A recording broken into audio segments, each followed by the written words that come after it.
What if everything you have been taught about spotting a liar is the exact reason you keep getting fooled? What if the signs you watch for are noise, and the real signals are hiding somewhere you have never thought to look? This audiobook reveals what deception actually looks like, what the science really says, and how to read people without deceiving yourself. Master this, and no one lies to you again without you knowing. You are being lied to right now.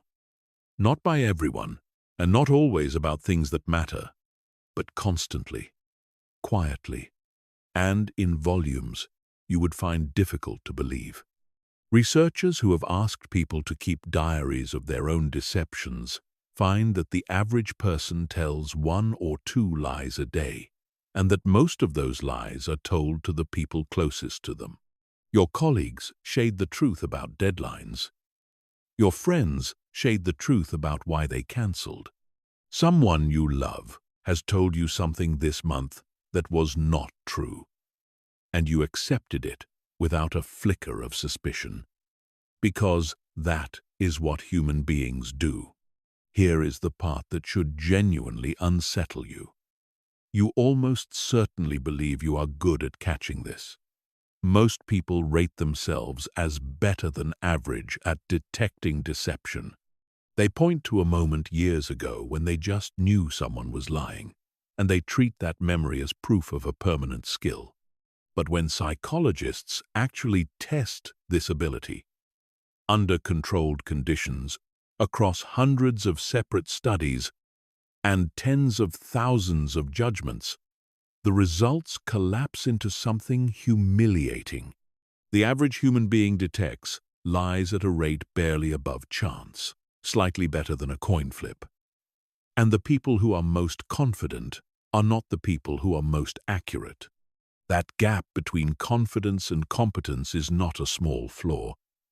It is the vulnerability that every skilled manipulator in your life depends on. You are not being fooled because you lack instinct. You are being fooled because your instinct is pointing you at the wrong things, and it is pointing with total certainty. So let us be clear about what this audiobook is and what it is not. This is not a list of 7 signs that someone is lying. It is not a promise that a person who touches their nose is hiding something, or that crossed arms mean guilt, or that a liar cannot hold your gaze. Those claims are everywhere. They are repeated by people who sound extremely authoritative, and the evidence for them ranges from weak to non-existent. There is no Pinocchio's nose. There is no single gesture, expression, or twitch that reliably separates a liar from an honest person. And anyone who tells you otherwise is selling you a comfortable story rather than a working skill. What exists instead is far more interesting, far more powerful, and far more useful than folklore. Deception is not a facial expression. Deception is a task. It is mental work, performed under pressure, while managing an audience, and every task leaves a trace.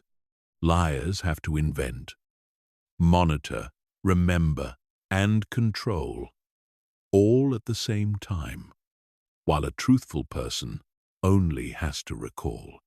That asymmetry is real, it is measurable, and it can be deliberately increased by the way you ask questions and structure a conversation. The skill you are about to learn is not passive observation. It is active. You do not sit and watch for tells. You change the conditions until the difference between truth and fabrication becomes visible. Along the way, you are going to learn what micro-expressions actually are, what the original research genuinely found, and where the popular version went badly wrong. You are going to learn why a person's own baseline matters more than any universal sign. You are going to learn how to load a conversation so that lying becomes expensive. You are going to learn how to analyze the structure of a statement rather than the surface of a face. You are going to learn how to use what you already know without revealing that you know it. And you are going to learn the ethics of all of this, because a person who believes they can read anyone becomes dangerous long before they become accurate. No fluff, no vague motivation, no recycled body language mythology. What follows is built on the actual evidence, including the parts of that evidence that are inconvenient, because a skill built on flattery will fail you exactly when the stakes are highest. By the end, you will not have a lie detector in your head. Nobody has that. And the ones who claim they do are the easiest people in the world to deceive. What you will have is something better. You will have a method, a discipline, and a calibrated sense of your own uncertainty, which together will make you dramatically harder to fool than the person you are today. Let us begin with the myths, because before you can build the skill, you have to clear the ground. Chapter 1. The comfortable lie about lying. There is a story about deception that almost everyone believes, and it goes something like this. Lying is stressful. Stress leaks out of the body. The body cannot help itself. Therefore, if you watch closely enough, the liar will always give himself away. Shifty eyes, fidgeting hands, a nervous swallow, a face that cannot quite hold its shape. It is an appealing story. It suggests that honesty has a natural advantage, that truth is written into our physiology, that the universe has arranged things so the guilty cannot hide. It is also, in almost every specific claim it makes, wrong. Consider gaze aversion, the most famous tell of all. Ask people in almost any country on earth what liars do, and the first answer is that they avoid eye contact. This belief is remarkably consistent across cultures, which sounds like evidence for it until you look at the actual data. When researchers measure eye contact during deception, the effect is essentially absent. Liars do not reliably look away. In fact, because they know the stereotype, many liars deliberately hold eye contact longer and more deliberately than truthful people do. The stereotype is so widely known that it has become a script for the very people it is supposed to expose. You are watching for the one behavior that any competent liar has already learned to fake. Now, consider fidgeting, another pillar of the folklore. The intuition is that anxiety produces movement, but the largest reviews of the research point in the opposite direction. Under scrutiny, people who are lying often move less, not more. They inhibit. They hold themselves still because they are monitoring their own behavior and suppressing anything they think might betray them. A person who is nervous but honest, on the other hand, may fidget constantly. So, if you use movement as your signal, you will systematically select the honest and nervous person as your liar and let the composed liar walk past you. This pattern repeats itself with almost every physical cue you have heard about. Researchers have gathered together well over 100 supposed behavioral indicators of deception and measured how strongly each one actually distinguishes liars from truth-tellers. The overwhelming majority show effects so small they are useless for judging any individual person. A handful show weak but real tendencies, and we will come to those, because weak and real is still worth having. But nothing in that list comes close to the confident certainty with which body language cues are taught. If the cues do not work, how do we explain the professionals? Surely, detectives, customs officers, judges, and interrogators, people who do this every day for decades, must be better. Here the research delivers its sharpest blow. When tested, most professional groups perform no better than students, parents, or anyone else. What experience reliably produces is not accuracy. It is confidence. Years on the job make people more certain of their judgments without making those judgments more correct, which is arguably the single most dangerous combination a human mind can hold. A confident and inaccurate judge of honesty does not merely fail to catch liars. He convicts the innocent. There was a striking real-world demonstration of this. For years, a major national security program trained officers to identify deceptive and hostile intent in travelers by watching for behavioral indicators, the very cues we have been discussing. Enormous sums were spent when independent auditors finally examined whether the program worked. They concluded that the evidence did not support the idea that these behavioral indicators could reliably identify people who posed a threat, and that officers using them performed no better than they would have by chance. That is what happens when folklore is scaled up and given a budget.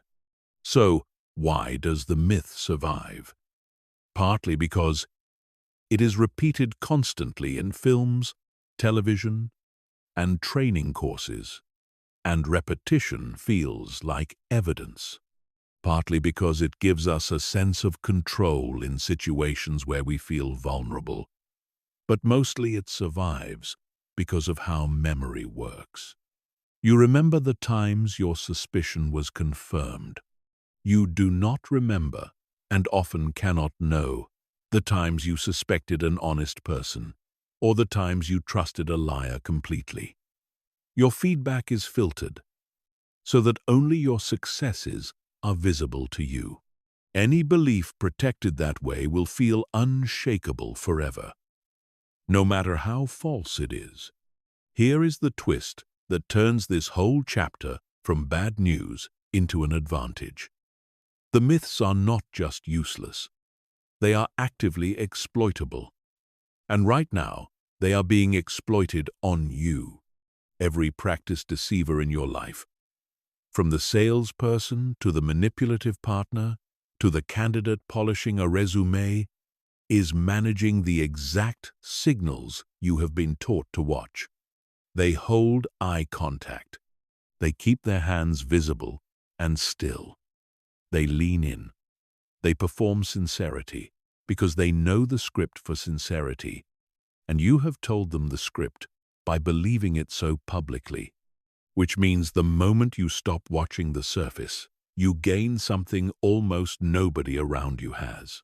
You start looking where the deceiver is not defending. You stop asking what does his body say, and start asking what is his mind having to do right now. And how can I make that harder? That question is the foundation of everything that follows. And it is the reason this skill is learnable at all. Clear the ground first, then build. Chapter 2. Why your instincts betray you. If the cues are unreliable, you might assume the problem lies entirely outside you, in the poverty of the evidence. It does not. A large part of the problem lives inside your own mind, in a set of biases that operate below awareness and shape every judgment you make about honesty. Understanding them is not a philosophical exercise. It is the difference between a person who can be trained and a person who cannot. Start with the deepest one. Human beings are built to believe. Psychologists call this the truth bias, and the most developed account of it holds that we operate on a truth default, meaning we accept incoming communication as honest automatically, without deliberation, unless something forces us out of that setting. We do not evaluate each statement and then decide to believe it. We believe first, and evaluation is the exception that requires a trigger. This sounds like a design flaw until you consider the alternative. A creature that verified every claim before accepting it would be paralyzed. Cooperation, learning, language itself all depend on default trust. The truth default is not stupidity. It is the price of admission to social life, and it is why deception works at all. Every lie you have ever believed was believed, not because the liar was brilliant, but because your machinery was doing exactly what it evolved to do. Layered on top of that is a second bias that determines who escapes suspicion. We are far worse at detecting deception in people we know well and like. Familiarity feels like insight and functions as blindness. You have a rich model of your partner, your friend, your long-standing colleague, and that model does most of your interpretive work, filling in benign explanations before doubt can form. This is why the most damaging deceptions in most people's lives come from the inner circle rather than from strangers. Strangers get scrutiny. Intimates get the benefit of every doubt, automatically, forever. Then there is the halo effect, which quietly decides your judgments before you have consciously begun making them. Attractive people, articulate people, confident people, people who share your background, accent, humor, or politics, all receive an unearned presumption of honesty. Meanwhile, people who are shy, socially awkward, foreign to you, from a culture with different display norms, or simply anxious by temperament, are read as evasive when they are nothing of the kind. Sit with that for a moment, because it means your natural lie detector is not just inaccurate. It is prejudiced in a specific and predictable direction, and it systematically punishes the nervous and rewards the smooth. Now, add the error that ruins even careful observers. It has a name, drawn from the tragedy in which a husband reads his wife's terror as proof of guilt and kills her for it. The error is this: you observe genuine emotion, correctly identify that it is genuine, and then wrongly infer its cause. A person being accused of something they did not do is frightened. Frightened people look exactly like the picture in your head of a guilty person. Their voice tightens. Their hands shake. They stumble over details they should know cold. You conclude you have found your liar, when what you have actually found is a human being reacting to the experience of being suspected by you. This single error is responsible for an enormous quantity of real-world harm. It is how innocent people fail interviews, lose custody disputes, get pushed out of jobs, and in the worst cases confess to crimes they did not commit. Read it carefully, because the emotion is real. Your perception is accurate. It is the causal leap that destroys you, and no amount of sharper eyesight will fix a broken inference. 2 more distortions, and then we can move forward. The first is the illusion of transparency, the persistent feeling that your own internal states are visible to others. When you lie, you feel exposed, as though the deception is written on your face. Almost always, it is not. Observers detect far less than liars imagine. The practical consequence is that you overestimate how obvious lying feels from the outside, which makes you assume that anyone lying to you must be radiating signals you would notice. They are not, and they know it. The second is the confidence trap, which you must learn to distrust in yourself specifically. Across the research, how sure a person feels about their judgment of honesty tells you almost nothing about whether that judgment is correct. Your certainty is not data.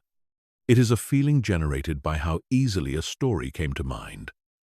And stories about people we have already decided about come to mind very easily indeed. So what do you do with all of this? You do not try to eliminate these biases because you cannot. They are not habits. They are architecture. What you can do is build a method that does not depend on the parts of you that fail. That means 3 commitments, and they will run through every chapter from here. First, you stop treating your gut as evidence and start treating it as a prompt to investigate. Suspicion is a reason to ask a better question, never a conclusion. Second, you compare a person to themselves rather than to a template in your head. Templates encode your prejudices. A person's own baseline does not. Third, you accept that your target is never certainty. Certainty is the emotion that makes people dangerous. Your target is a shift in probability, held loosely, revised constantly, and tested against reality rather than defended. That is not a weaker skill than the one you were promised. It is the only version that actually works. Chapter 3. The truth about micro-expressions.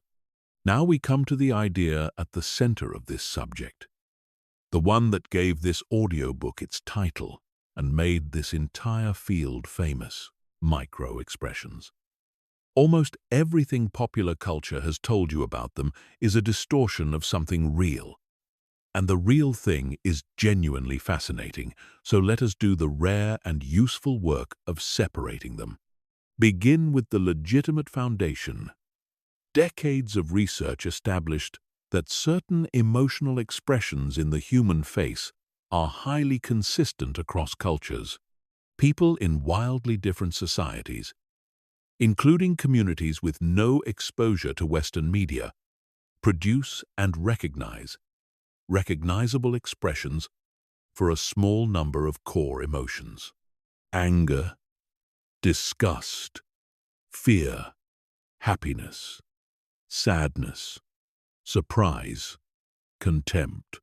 The facial muscles involved were mapped in extraordinary detail, producing a coding system that lets trained observers describe any human expression as a precise combination of muscle movements. That work is a real scientific achievement, and it stands. Out of that work came a further observation. Facial expressions can be extremely brief.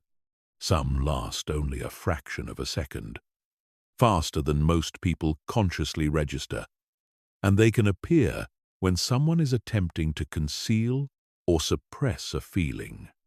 The idea is that emotion begins to surface, the person catches it, and suppression arrives a beat too late, leaving a flicker behind. That flicker is the micro-expression. Everything up to this point is defensible. Here is where the popular version leaves the evidence behind. The first distortion is frequency. Micro-expressions of the kind described are rare. When researchers have examined large numbers of high-stakes deceptive statements frame by frame, complete micro-expressions of a concealed emotion appear in only a tiny fraction of accounts. Most deceptive statements contain none at all. A signal that appears in a small minority of lies cannot be your primary detection method, because its absence tells you almost nothing. The second distortion is specificity, and this is the fatal one. Even when these brief expressions do appear, they appear in truthful people too. Honest people under suspicion also suppress emotion, also feel fear, anger, and contempt, also produce flickers they would rather not show.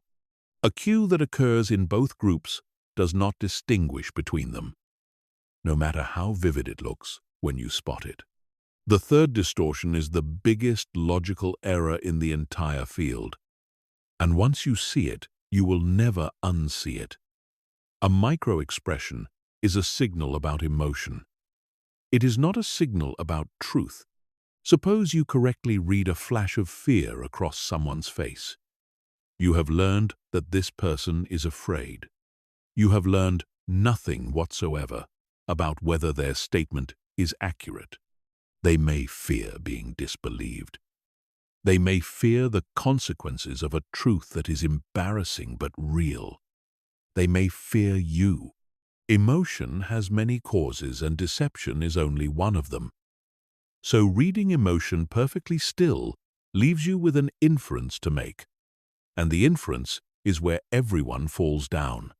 This is the error from the previous chapter, wearing a laboratory coat. The fourth distortion is trainability. Programs have long promised to teach rapid facial recognition and, through it, lie detection.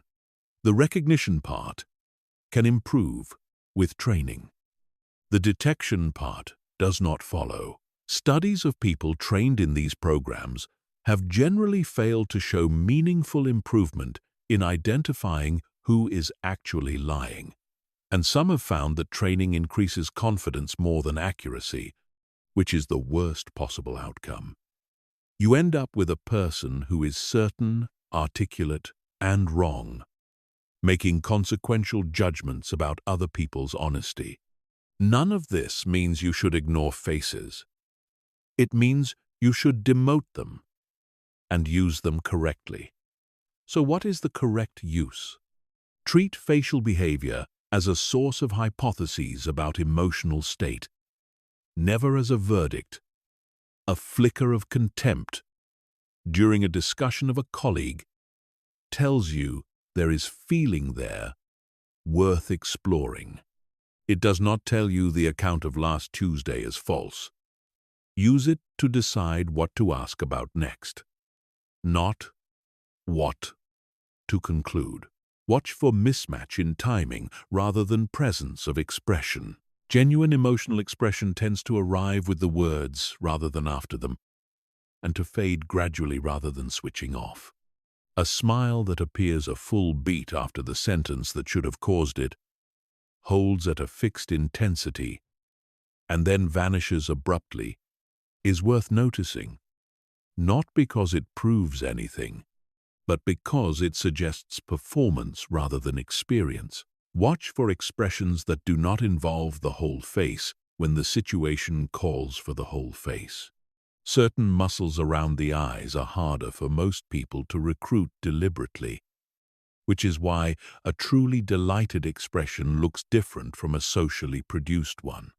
Again, this identifies a manufactured emotion, not a lie. People manufacture emotions constantly for polite and honest reasons. And above all, hold the finding loosely. The single most reliable way to spot an amateur in this subject is that they announce conclusions from faces. The face is the most rehearsed, most socially managed, most deliberately controlled part of a human being. It is where people spend their attention when they want to be believed, which means it is the last place you should concentrate yours. The real signal is not on the face. It is in the work. Chapter 4. Baseline, the only real foundation. If there is no universal sign of deception, and if templates in your head import your prejudices, then what is left to compare a person against? The answer is the single most important practical idea in this entire audiobook, and it is almost never taught properly. You compare a person against themselves. A baseline is a picture of how a specific individual behaves when nothing much is at stake. How fast they normally talk, how much they normally move, whether they habitually break eye contact when thinking, as a great many people do, how detailed their ordinary storytelling is. Whether they laugh mid-sentence, hedge every claim, drift into tangents, or answer questions with questions. Some people are fidgety, vague, and evasive as a permanent personality. And if you meet them on the day something serious is being discussed, you will read their normal as guilt. This reframes the whole task. You are no longer hunting for a behavior that means lying. You are looking for a change, and a change only has meaning against a known starting point. Without a baseline, you are not observing. You are projecting. So how do you build one in practice? Without turning every conversation into surveillance. Begin in the low-stakes region and stay there longer than feels necessary. Talk about the weekend, the commute, the shared acquaintance, the football, the weather, the small irritation you both have in common. This is not filler. This is calibration. And it is the part impatient people skip and then wonder why their readings are worthless. While you talk, you are not analyzing. You are absorbing rhythm. You want a feel for the person's ordinary tempo, their default posture, the way they handle a question they have no reason to dodge. Notice how they behave when they genuinely do not know something. This is enormously valuable and rarely used. Ask something harmless that they will not have the answer to and watch what not knowing looks like on them. Some people go still and admit it flatly. Some laugh. Some guess confidently. Some look away and search the ceiling. Now, later, when they claim not to remember something important, you have a comparison. Does their not knowing look like their not knowing, or does it look like something else? Notice how they behave when they are recalling something real and unimportant. Ask about a genuine memory with no stakes attached, a holiday, a bad job, how they met a mutual friend. Watch the texture of authentic recall. Most people telling a true story wander. They correct themselves. They arrive at details out of order and reach backwards to insert them. They remember something sensory in the middle and stop to mention it. They admit gaps without anxiety. That texture is your reference sample, and it is far more useful than any list of tells, because you will feel its absence later, even when you cannot articulate why. Notice how they behave under mild, ordinary pressure, not interrogation, just the small friction of daily life, a mild disagreement, a question that requires them to justify a choice, a moment where they are slightly on the spot. Everyone has a pressure signature. Some sharpen and get precise. Some go quiet. Some become expansive and start over, explaining. Knowing which kind of person you are dealing with prevents you from reading their normal stress response as an indicator of guilt. Now, the crucial discipline, and this is where most people ruin the technique. A deviation from baseline is not evidence of lying. It is evidence that something has changed. That is all. A change can be caused by deception. Certainly. It can equally be caused by embarrassment, by fatigue, by physical pain, by a topic that touches a grief you know nothing about, by the sudden realization that they are late for something, by a memory of an unrelated humiliation, or by the simple fact that you have started acting strangely, and they have noticed. Human beings react to being examined. And, if you shift into detective mode, the change you observe may well be a response to you. So use deviation the way a good doctor uses a raised temperature. It tells you where to look. It does not tell you what you have found. When you notice a shift, your response is never a conclusion. It is a question, and preferably a question that seems entirely ordinary, asked in the same tone as everything before it. You are marking a location, not making an arrest. There is one more layer worth understanding. Baselines are contextual, not absolute. A person's behavior with their boss is not their behavior with their friends. Their behavior in their second language is not their behavior in their first. And someone operating in a language they learned as an adult will show more pauses, more self-correction, and more searching for words, which the untrained observer reads as fabrication with disturbing regularity. Culture shapes eye contact norms, physical distance, emotional display, and how directly a question may politely be answered. Neurological and psychological differences shape all of it further.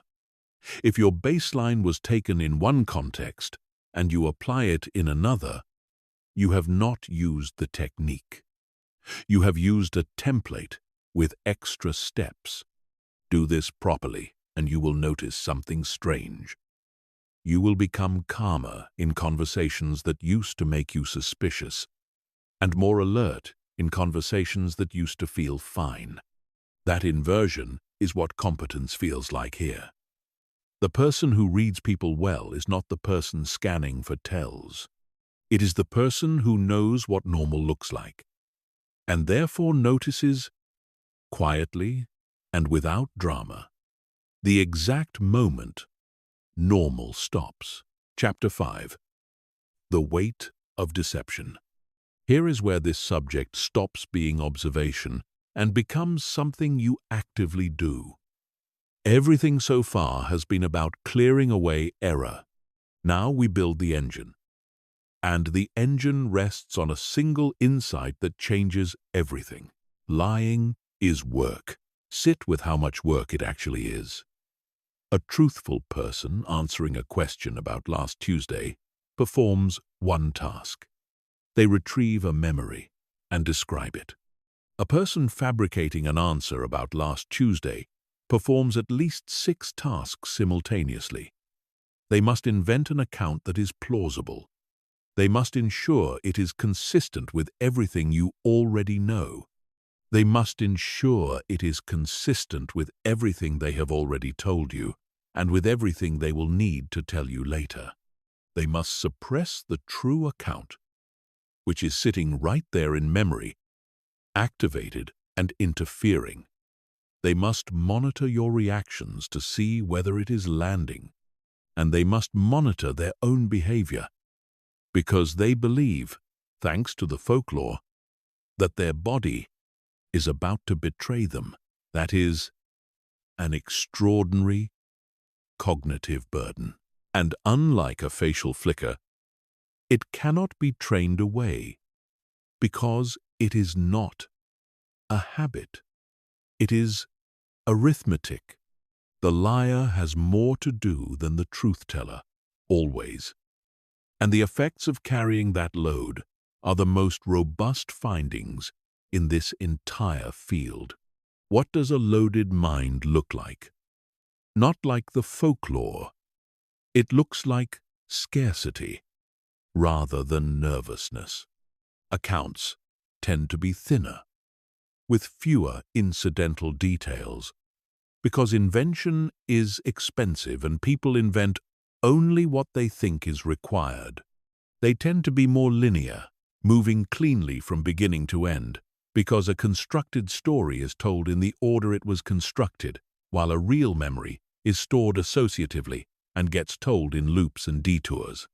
They contain fewer admissions of forgetting, because a person who is making something up feels that gaps look suspicious, while a person recalling honestly has no such worry and says, "I cannot remember," without hesitation. There is often less self-correction. because correcting yourself feels dangerous when the account is fragile, whereas honest speakers revise themselves constantly and casually. And there is frequently more stillness, more control, more careful management, because attention that is spent on construction and monitoring is attention unavailable for natural gesture. Notice that every one of those signs is the opposite of what you were taught. You were told to look for agitation. The load model tells you to look for economy and control. Now the part that turns this from a description into a method. If the difference between truth and lies is the size of the cognitive load, then you can widen the gap deliberately.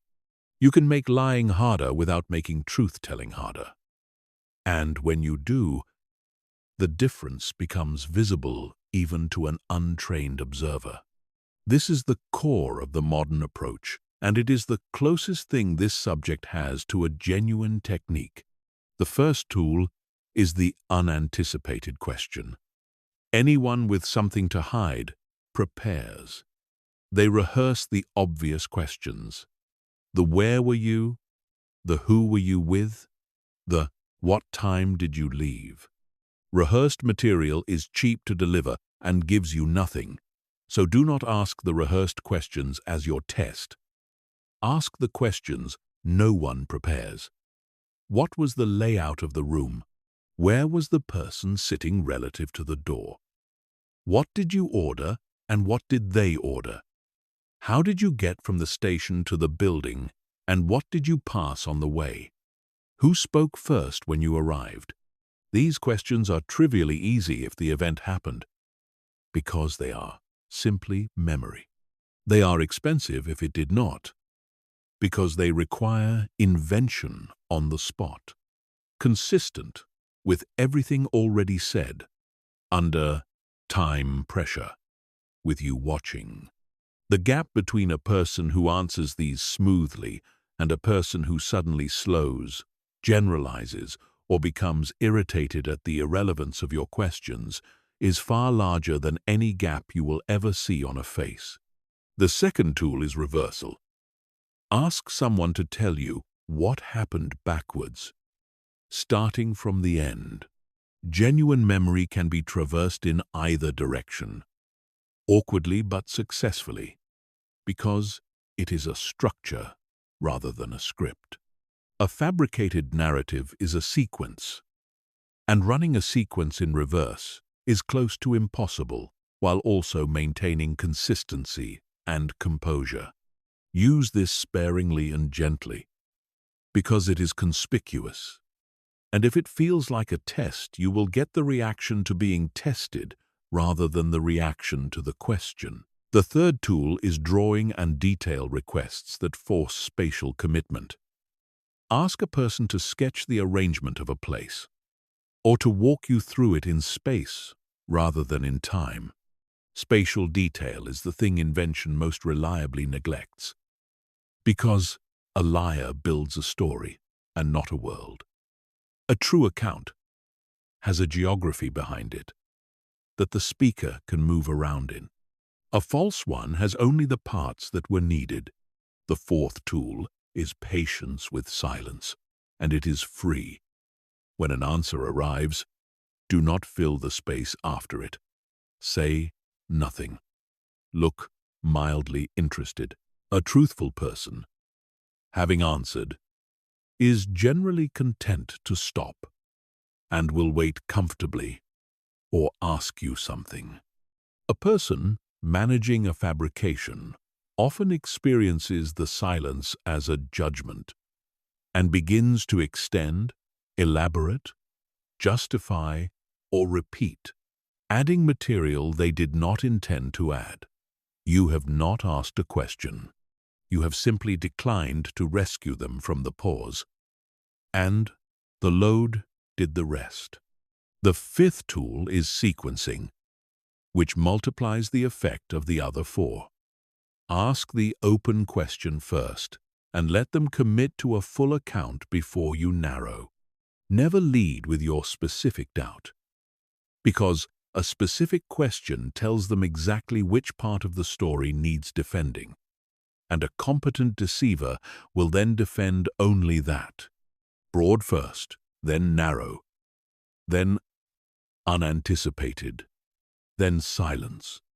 Structure is the whole game. And now the warning. Because a tool this effective is easy to abuse.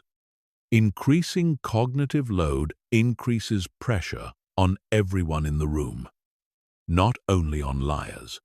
An honest person who is frightened, tired, unwell, or intimidated will also perform badly under an escalating series of unexpected demands.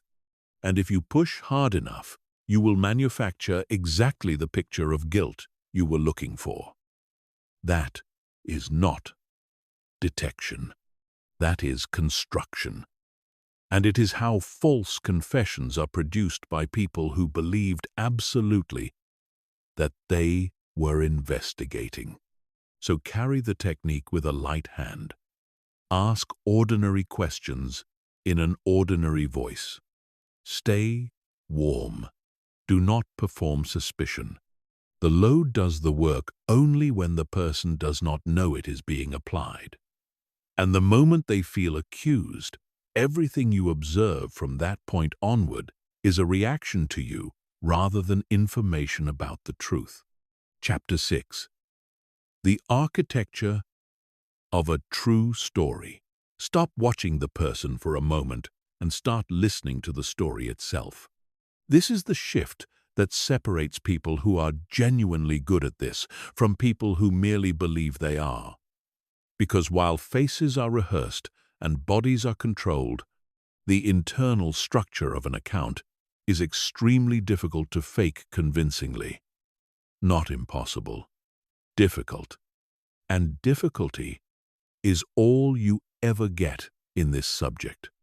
A true account and an invented account are built by different processes, and different processes leave different fingerprints. A true account is retrieved. An invented account is constructed. Retrieval pulls from a messy, associative, sensory archive that was never organized for presentation. Construction produces a clean product designed to be believed. That difference in origin shows up in the finished thing. And once you know what to listen for, you will hear it in ordinary conversation for the rest of your life. Start with quantity of detail, the most consistent difference researchers find. Truthful accounts tend to contain more detail overall than fabricated ones.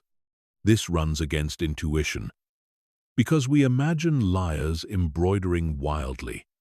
But invention is expensive, and most people invent only what they think the situation requires. They give you the skeleton, because the skeleton is what gets asked about. The flesh is missing, and the flesh is where truth lives. Listen for sensory and perceptual detail specifically. Real memories are encoded through the senses, so they arrive with sound, smell, texture, temperature, and light attached. The chair was too low, the coffee was burnt. The room smelled of paint because they had just redecorated. Someone's phone kept buzzing on the table. None of that information is necessary to answer the question, which is exactly why it is significant.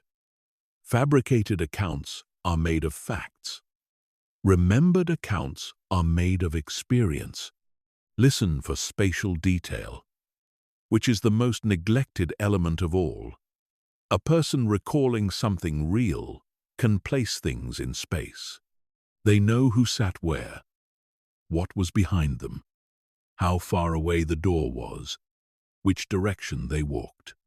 A person who has built a narrative has built a sequence of events, not a room. And when you ask them to move around inside it, the walls are missing. This is why questions about layout and position are so much more revealing than questions about what happened.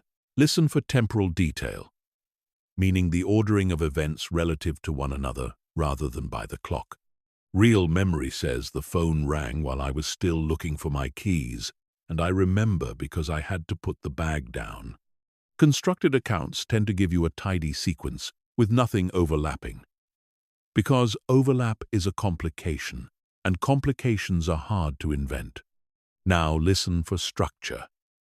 And here, you want the opposite of what most people expect. A truthful account is usually less organized than a fabricated one. It wanders. The person starts in the middle, backs up to explain something, jumps forward, remembers a detail out of order, and inserts it late with a small apology. That untidiness is not a weakness in their story. It is the signature of a mind moving through an archive rather than reciting a document. A perfectly chronological account, delivered smoothly from beginning to end with nothing out of place, is not proof of anything, but it is worth noticing, because that is not usually how human memory presents itself when it has not been prepared. Listen for complications, which are among the most useful signals available to you. Real events do not run smoothly. Things go wrong. The train was late, so the plan changed. The restaurant had lost the booking. Someone brought a person nobody expected. Fabricators avoid complications instinctively, because every complication is another thread that has to be tracked, made consistent, and defended. A story in which everything proceeded exactly as intended is a story that has been simplified for delivery. Listen for unusual details, the ones that serve no purpose, and that nobody would think to add. The waiter had a tattoo of a lizard on his hand. There was a wasp in the meeting room, and everybody pretended not to care about it. These details have no argumentative value. They do not make the account more believable, and a person constructing a story does not generate them, because construction is goal-directed, and they contribute nothing to the goal. They exist only because they happened.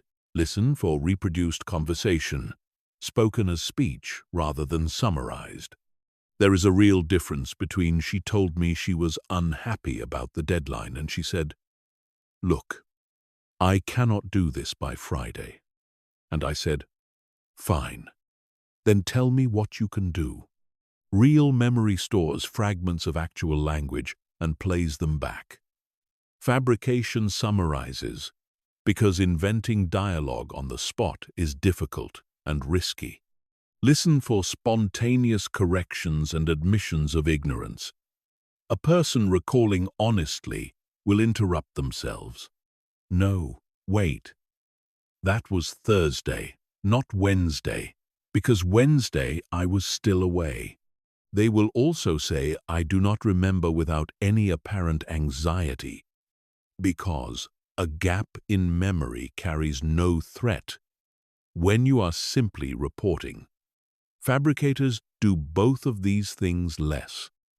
Correcting yourself feels dangerous when the account is fragile, and saying you cannot remember feels like an admission of weakness, so they smooth over gaps that an honest speaker would happily leave open. Listen for material that does not flatter the speaker. Honest accounts routinely contain things the speaker would rather not say. "I had been drinking. I handled it badly. I lost my temper first. I was late because I could not be bothered to leave earlier." Fabricated accounts are usually shaped to protect the teller, because that is why they exist. Self-incriminating detail is not proof of honesty, since a sophisticated deceiver can include it deliberately, but its complete absence in a long account about a messy situation is worth registering.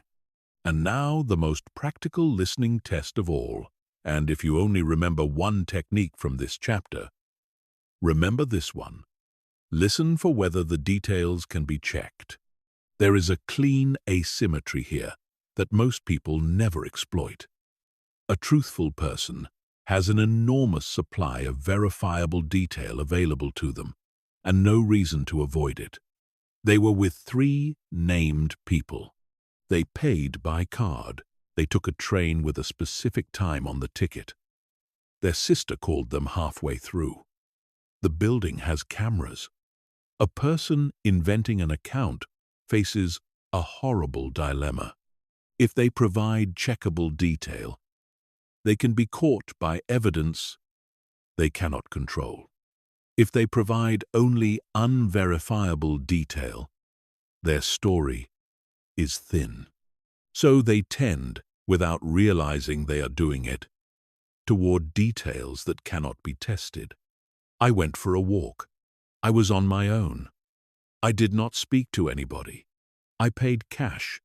I do not remember which route. This means you do not have to detect anything at all. You simply have to invite verifiability and observe how the person responds to the invitation. Ask who else was there. Ask whether anyone can confirm it. Ask what would show that. A truthful person usually answers these questions with something close to enthusiasm, because you are handing them the means to be believed, and they want to be believed. Someone fabricating tends to find reasons why nothing can be confirmed, and those reasons may be perfectly reasonable individually, while forming an unmistakable pattern in aggregate. 2 disciplines before you use any of this. First, all of it is comparative. A person who naturally speaks in a bare, factual, unadorned style will produce sparse accounts about everything, including the truth. You are looking for a story that is thinner than that person's other stories, not thinner than some imaginary standard. Second, none of these signals works alone. One smooth chronology means nothing. One unverifiable claim means nothing. What carries weight is the convergence of several of them in an account that also happens to concern the thing you have reason to ask about. And even then, what you have is a raised probability rather than a finding. The story is where the work of lying is hardest to hide. Listen to the architecture, not the delivery. Chapter 7. The words that give people away. Below the level of the story sits the language itself. And language is a far less guarded channel than most people realize. A deceiver monitors their face, their hands, and the content of what they say. Almost nobody monitors their grammar, because grammar is automatic and mostly invisible to its own user. That is where a set of small, unreliable, but genuinely useful signals lives. Every signal in this chapter comes with the same warning, so absorb it now rather than at the end. Each of these appears constantly in the speech of completely honest people. Individually, they mean nothing. They are worth attention only when they cluster, only when they deviate from how this specific person normally speaks, and only when they attach to the particular topic you are asking about, rather than spreading evenly through the conversation. Used carelessly, this material makes people into insufferable amateur interrogators who hear guilt everywhere. Used carefully, it tells you where to dig. Begin with distancing. When people describe things they would rather not own, they tend to reduce their linguistic proximity to those things. Names disappear and are replaced by that man, the individual, the woman you mentioned. First person shrinks. Passive constructions appear where active ones should be. So, mistakes were made rather than I made a mistake. And the money was moved rather than I moved the money. Sometimes the speaker migrates into the second or third person entirely, describing what you do in that situation rather than what they did. None of this proves deception. Discomfort, shame, and professional habit all produce the same pattern. But distancing that appears only when one specific subject arises, in a person who is otherwise direct, is a location worth marking. Next, listen for the non-denial. This is one of the most reliable verbal signals available, and it is astonishingly common once you start noticing it. Asked directly whether they did something, people who did it often produce a sentence that sounds like a denial while containing none. Why would I do that? Do you really think I am the kind of person who would do that? That is an insulting question. I have worked here for 11 years. I have never been accused of anything in my life. Every one of those is a statement about something other than the act. A clean denial is short, specific, and in the first person.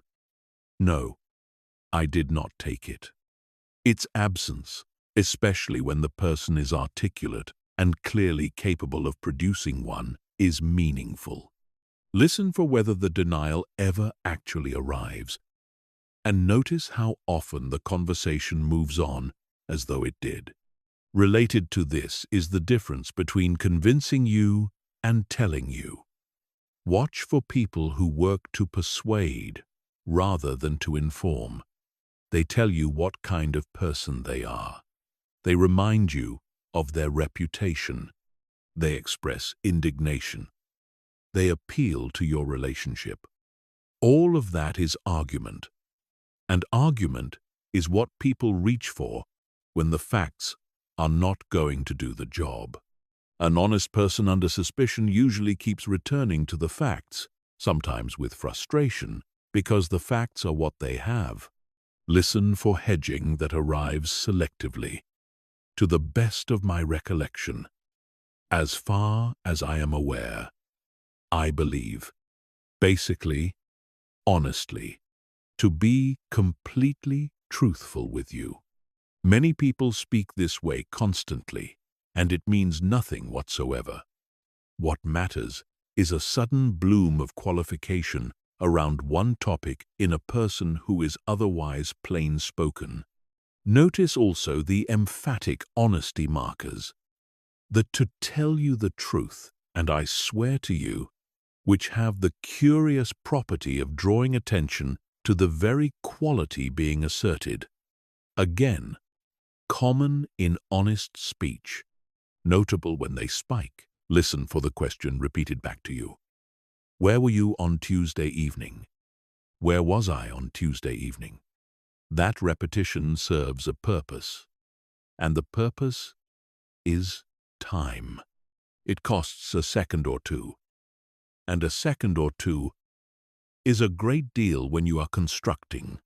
So does the clarifying question that does not need to be asked. The "what exactly do you mean by that?" when your meaning was perfectly clear. So does the sudden objection to the question itself. And so does the counter-question that reverses the direction of the conversation and puts you on the defensive. Notice these as delay, not as guilt. Listen for the response that answers a question you did not ask. You ask whether they spoke to the client, and you receive a long account of how busy the week was, the difficulty of the workload, and the general failure of the company's systems.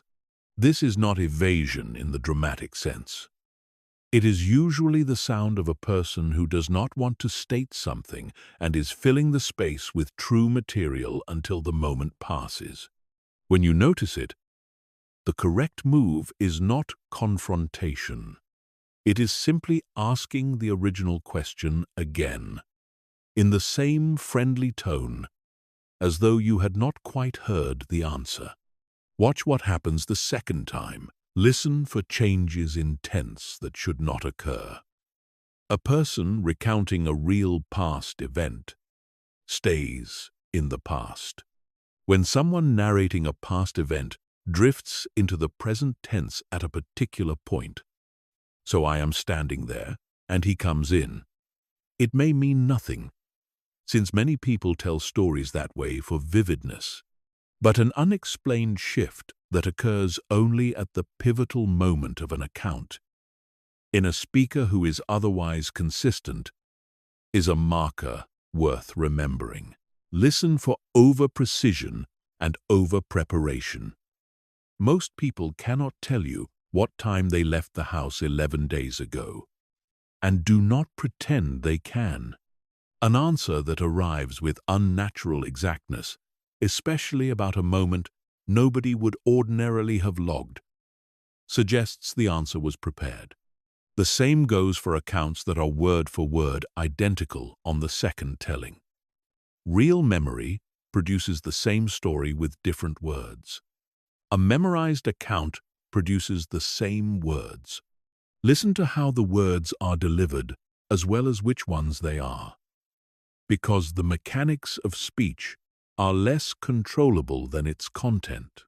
Pitch tends to rise slightly under the strain of deception, though the change is usually too small to hear reliably and far too small to depend on. Pauses matter more. Watch for the pause that lands before the answer rather than inside it. Because a pause before speaking suggests the answer is being assembled, while a pause in the middle of a sentence is the ordinary sound of a person searching memory. Watch for the rate of speech dropping specifically around one topic, which happens when attention is being diverted from delivery to construction. Watch for filled pauses, the ums and the wells, changing in frequency rather than simply existing, since some people produce them constantly and some almost never.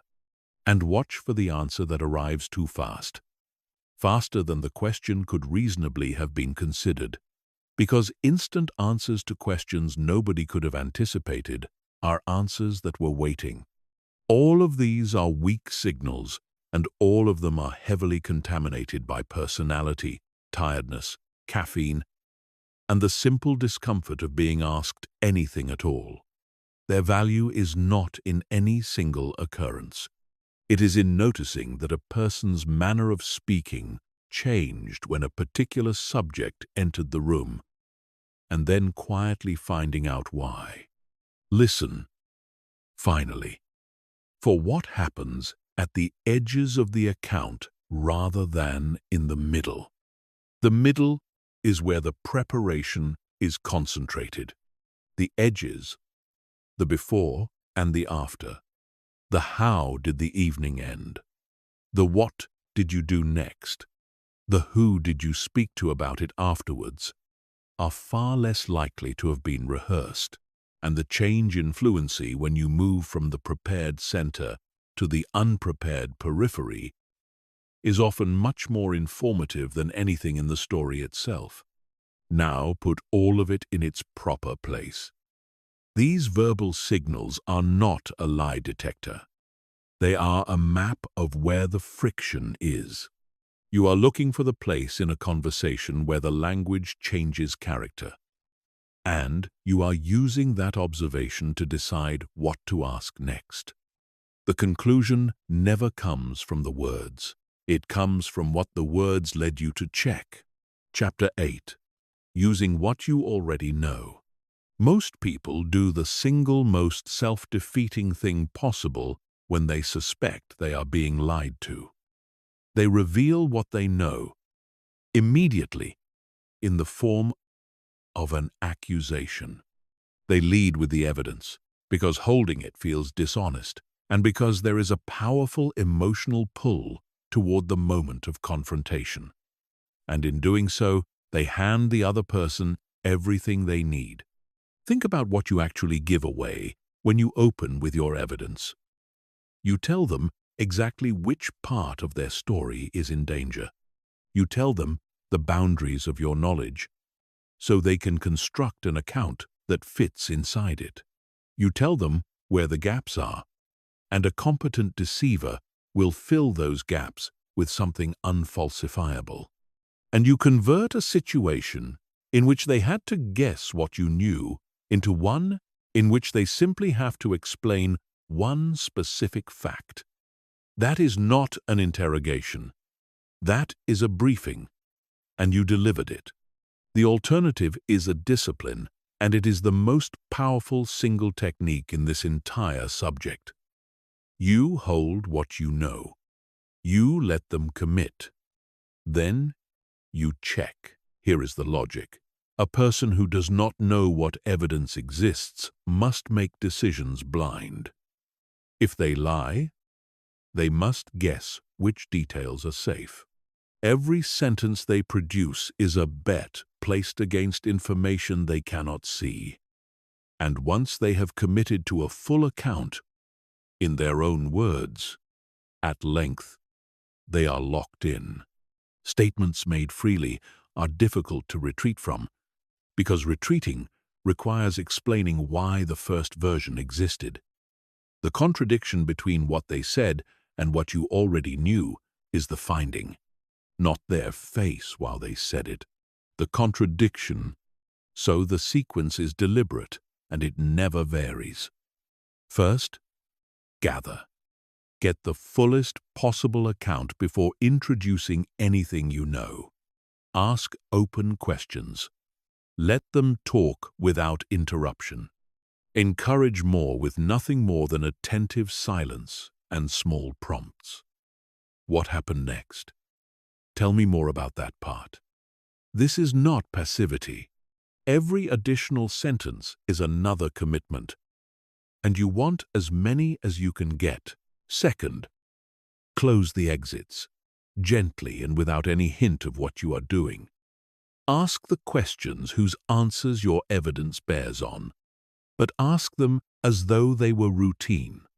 If you know from a card payment that they were at a particular place, do not ask whether they were there. Ask them to walk you through the whole evening again, in more detail, because you want to be sure you have it right. Ask what they paid for and how. Ask whether there is anything they have left out, and offer them a completely graceful way to add it. That last question matters more than people realize, because it is the moment an honest person who simply forgot something can repair the record. And if you skip it, you will punish forgetfulness as though it were deception. Third, and only now, disclose. Introduce what you know, one piece at a time, late, calmly, and without triumph. Not all at once. Each piece separately, with space afterwards for them to respond. The value here is not in the drama of the reveal. It is in the fact that each disclosure now lands against a fixed account they can no longer revise without visible reconstruction. And here is where you must be honest with yourself about what you have found. If the account and the evidence conflict, you have a discrepancy. A discrepancy is powerful, but it is not automatically a lie.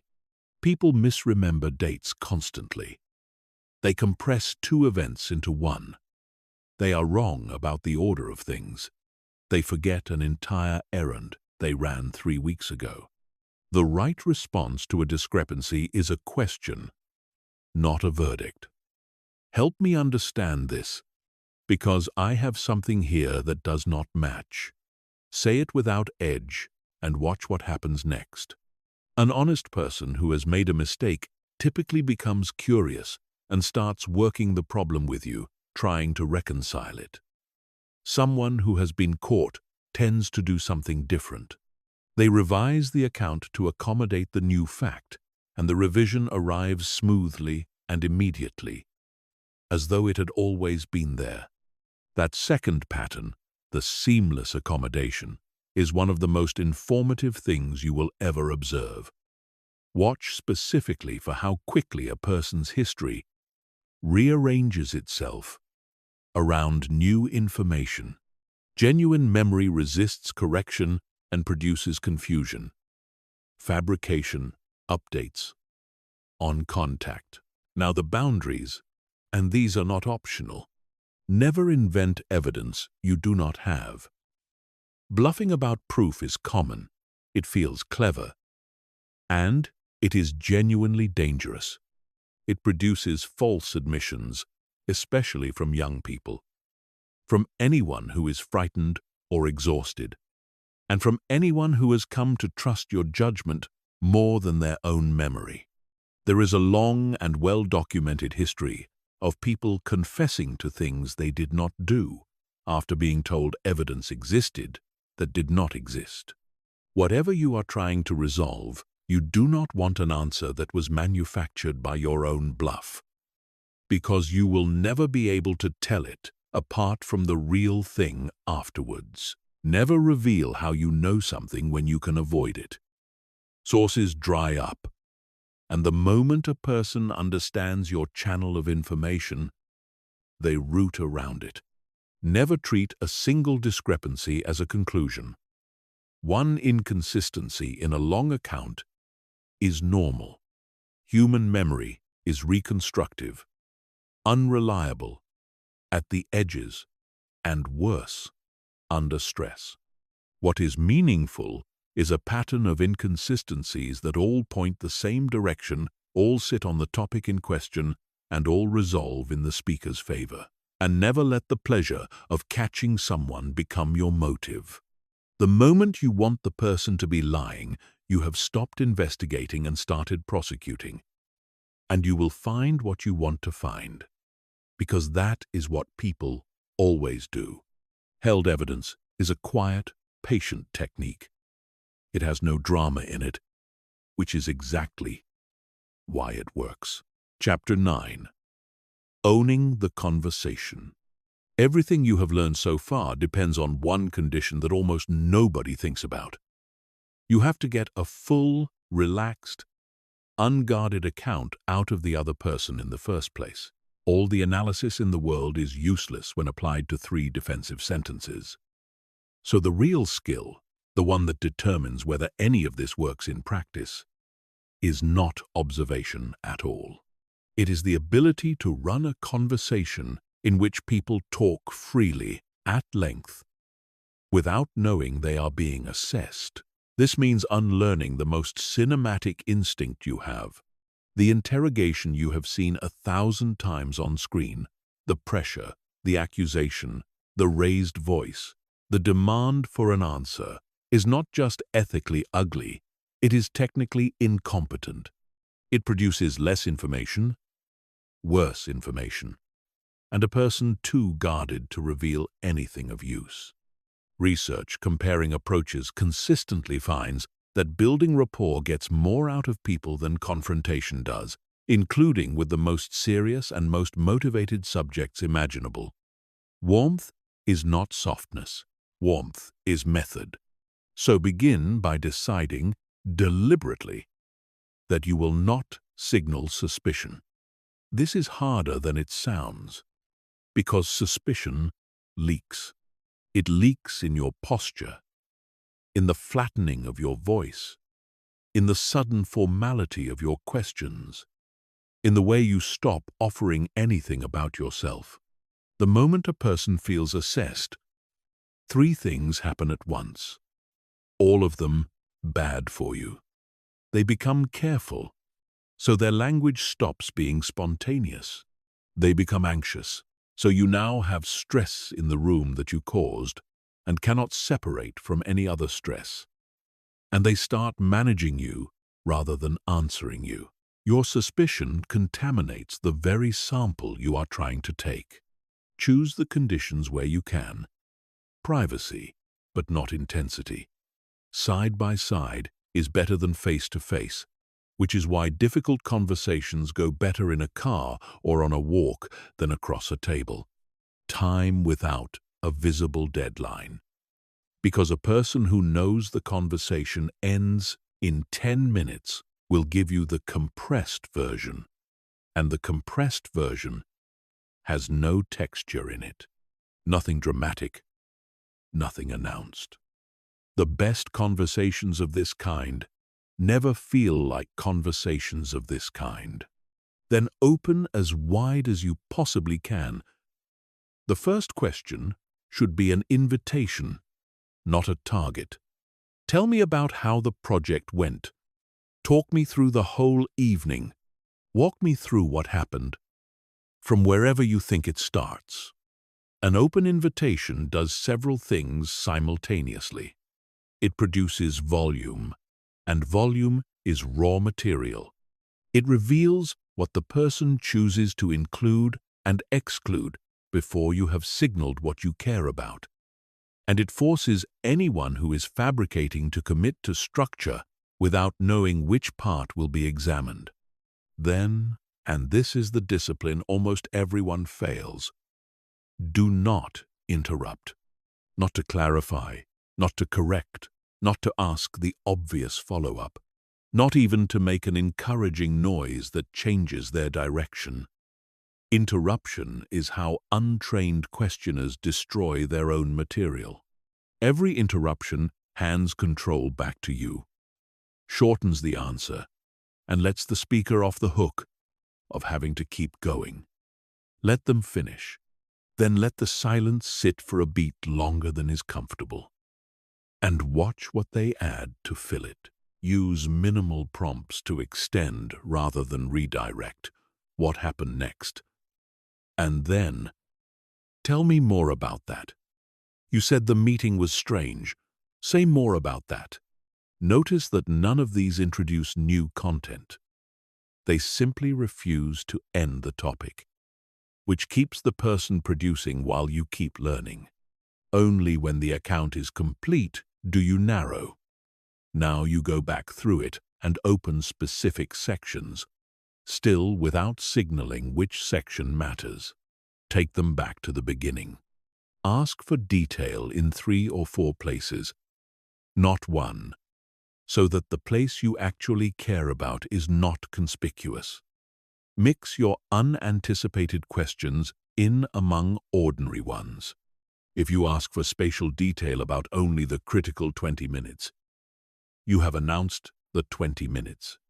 Keep the emotional temperature low throughout, and pay attention to your own state, because your emotions are a variable you control, and they change the data. If you are angry, everything you observe will be a response to your anger. If you are frightened of what you might learn, you will ask questions designed to be answered reassuringly. And you will accept the reassurance gratefully. Sit with that for a second, because it is the reason most people never detect the deceptions that matter most to them. They do not fail at reading. They fail at wanting to know. Handle the moment of doubt correctly when it comes, because how you handle it determines everything that follows. When something does not fit, resist the pull toward confrontation. Instead, mark it and move on. Come back to it later, from a different angle, as though it were a new topic. Anything important gets approached more than once, at intervals, in different forms. Consistency across separated approaches is worth far more than consistency within a single telling, because a single telling can be recited, while a story revisited from unexpected directions has to be regenerated each time. Remember what was actually said, rather than the impression it left, because your memory of a conversation degrades into a summary within hours, and summaries cannot be compared against anything. This is why the most effective people in this field write things down afterwards, in the person's own words, wherever possible. It feels excessive until the first time you discover that a detail you were certain about was never said, or that 2 versions of an account differed in a way you would have missed entirely without a record. You are not building a case. You are protecting yourself from your own reconstruction, which is exactly as unreliable as everybody else's. And where more than one person has knowledge of the same event, speak to them separately and independently before they have had the chance to align, and ask each of them the same peripheral questions rather than the same central ones. People who have coordinated a story coordinate the important parts. Nobody thinks to agree on where everyone was sitting, who arrived first, what the room was like, or who paid. Independent accounts of a real event overlap messily on the details and agree on the substance. Constructed accounts do the reverse, matching neatly on the substance while contradicting each other on everything nobody thought to rehearse, and decide in advance what you will do with the answer, because that decision shapes the conversation, whether you make it consciously or not. If your goal is to obtain the truth, you must leave the other person a route to tell it that does not destroy them. People do not confess into a wall. They tell the truth when the truth costs less than the lie, which means your job includes reducing the cost, lower the temperature, offer the ordinary human explanation before they have to invent one. Say that you understand how these things happen, that you are more interested in fixing it than in blame, that you would rather hear it now than later. That is not manipulation. It is the recognition that most deception is defensive, and that people defend hardest when they can see no way out. The person who is genuinely good at this does not look like an investigator. They look like an unusually good listener who happens to ask an unexpected question now and then, and who never seems to be in a hurry. That is not a coincidence. It is the technique working exactly as designed. Chapter 10. Deception on a screen. Almost everything you have learned assumes a body in a room. Most of the deception in your life now arrives through a screen, stripped of everything you have been trained to read. And this changes the problem so fundamentally that the correct response is not to read harder. It is to stop reading and start verifying. Understand first what actually happens to deception when it moves online. The face is gone, or reduced to a compressed rectangle at unstable frame rates. The voice is gone, or flattened by compression that removes exactly the subtleties you would want. The rhythm of natural conversation is destroyed by latency, which means the meaningful pause you think you just observed may have been a network delay. And crucially, the liar gains something enormous: time. In text, a person can take as long as they need to compose a sentence, revise it, delete it, check it against earlier messages, and send it in a form that reveals nothing about the effort behind it. Every advantage you had from cognitive load is neutralized, because the load can be spread out across as much time as the deceiver wants. There are supposed textual cues, and you should know both what they are and how little to trust them. Researchers have looked at message length, response latency, editing behavior, pronoun use, and the density of emotional words, and the effects that turn up are small, inconsistent across contexts, and easily swamped by individual style, typing environment, and whether the person happens to be walking down a street while replying. Anyone who tells you they can identify deception from a text message is describing intuition, not skill. Treat text as a channel with almost no diagnostic value, and you will be closer to the truth than the people who study it hardest. Some structural observations do survive because they concern the shape of the interaction rather than the wording. Notice when someone consistently avoids channels that would raise the cost of lying.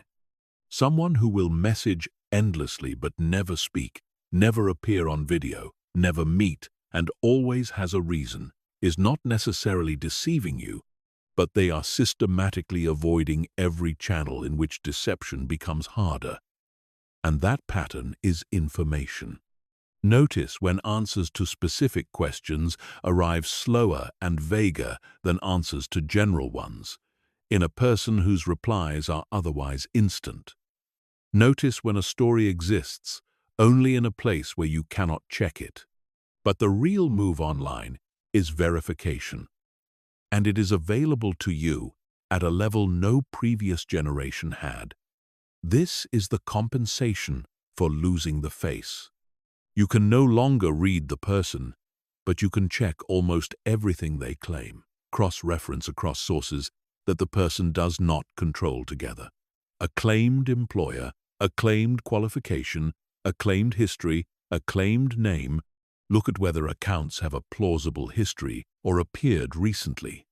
Look at whether the same photograph appears elsewhere under a different name, which a reverse image search will answer in seconds, and which defeats an enormous proportion of romance and investment fraud on its own.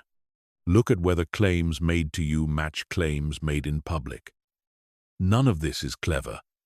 It is simply the thing almost nobody does, because doing it feels like an insult to a person who has been warm to you. Ask for real-time, verifiable specifics rather than descriptions. A photograph taken now of something ordinary, in a way that could not have been prepared. A live call at a moment you choose rather than one they schedule. A detail that can be checked against a third party. Notice that you are not testing their face. You are testing whether reality cooperates with their account now. The part that makes all of this urgent. Synthetic media has removed the last of your visual guarantees. Faces can be generated, voices can be cloned from a small sample, and video of a person saying something they never said is no longer rare or expensive. The old habits. Seeing is believing. Hearing their voice is proof.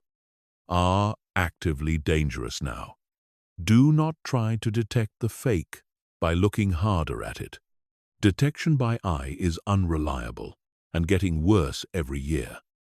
Instead, shift entirely to channel verification.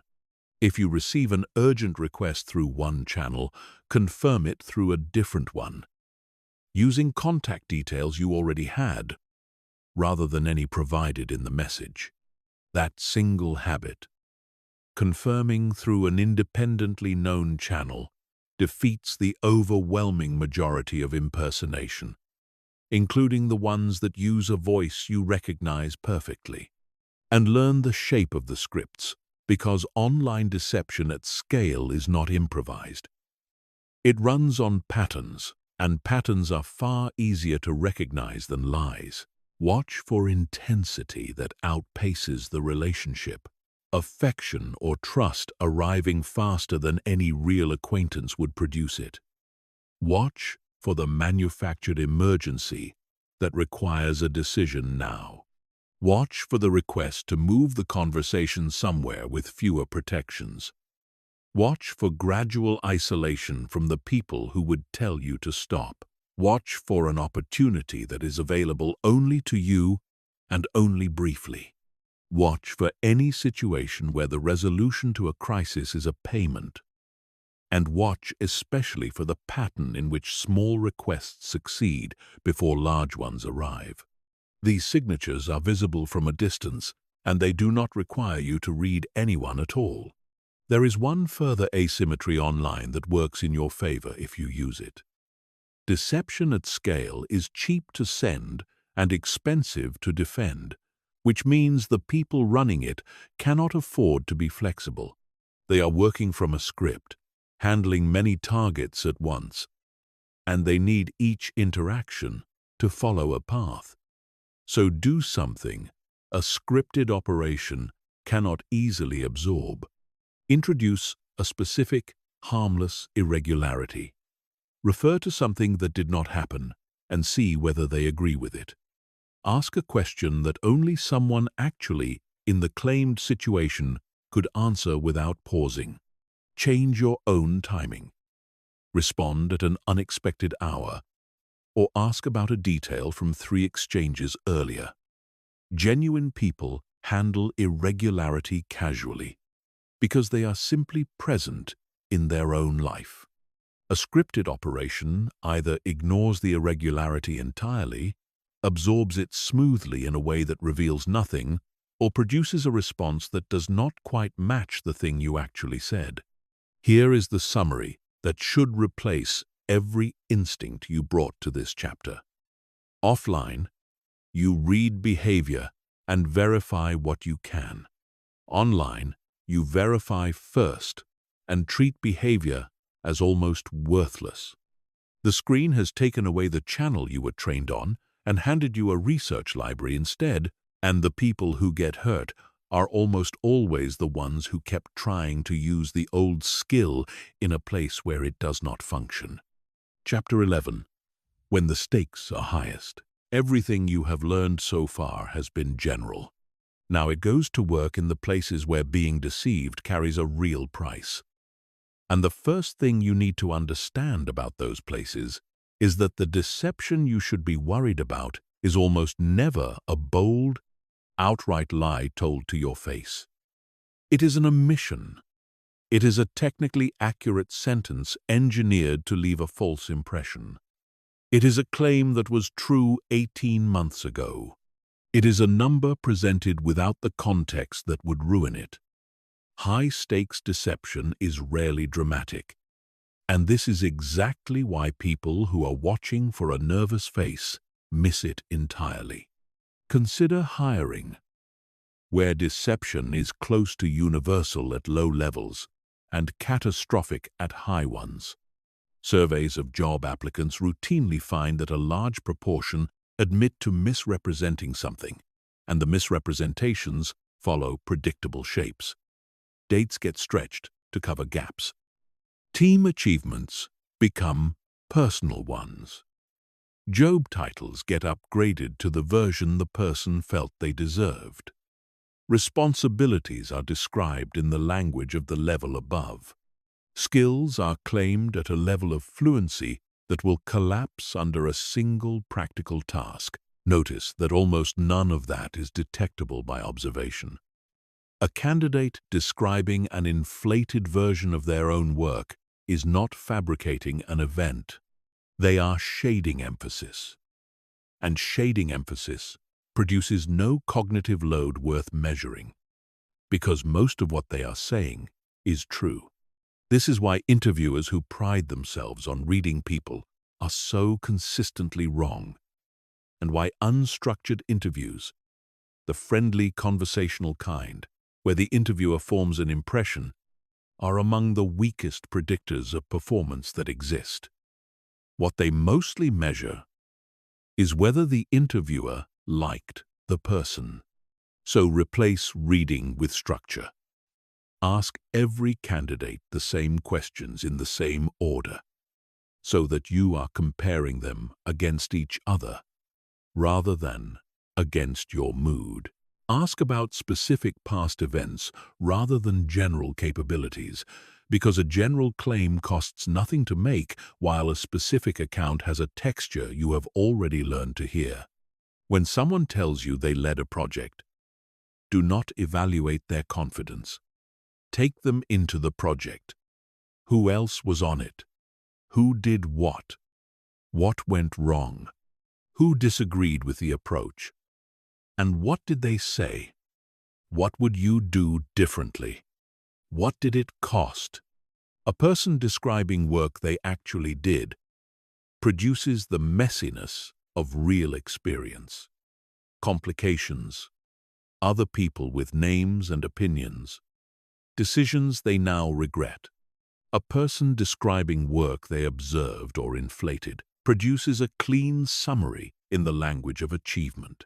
Then use verifiability, because in a professional context it is trivially available and almost nobody uses it properly. Ask who could speak to that piece of work. And ask early, before the reference stage, in the same breath as everything else. Watch the response. A person describing their own real contribution names people easily. Then actually make the call. And when you do, ask about specifics rather than character. Because asking whether someone is good produces noise, while asking what exactly they were responsible for produces information. Money deserves its own treatment, because financial deception has a signature that has barely changed in a century, and that almost nobody recognizes while it is happening to them. It rarely begins with a false statement. It begins with a return that is slightly too good and slightly too smooth, presented by someone likable, with a reason why the ordinary rules do not apply here. Watch for consistency where volatility should exist, since real returns are lumpy and steady ones are a construction. Watch for complexity used as an answer, where a question about how the money is actually made produces an explanation you cannot follow and are made to feel foolish for not following. Watch for the closed loop, where the person offering the opportunity is also the person holding the assets, valuing the assets, and reporting on the assets, because that arrangement removes every external check at once. Watch for exclusivity and secrecy presented as a privilege, and for the request not to discuss it with your accountant, your lawyer, or your family, which is the isolation move in a suit. Watch for returns being paid promptly on small amounts. Since early payment is not evidence of legitimacy, it is the cheapest possible purchase of your confidence before the large request arrives. Against all of that, personal judgment of character is worth nothing. What works is independent custody, independent audit, independent valuation, and a written answer to a simple question, which is what specifically would have to be true for this to lose money. A person operating honestly can answer that question in detail and often enjoys answering it. A person who cannot will change the subject to their track record, their reputation, or how many other people are already in. Negotiation works differently, and you need to understand its particular ethics before you can navigate it. In most negotiations, there is a large zone of behavior that everyone treats as legitimate, and that is nonetheless designed to mislead you. Nobody is obliged to reveal their reservation price. Almost everyone will imply they have alternatives that are stronger than the alternatives they have. Enthusiasm gets performed, and reluctance gets performed.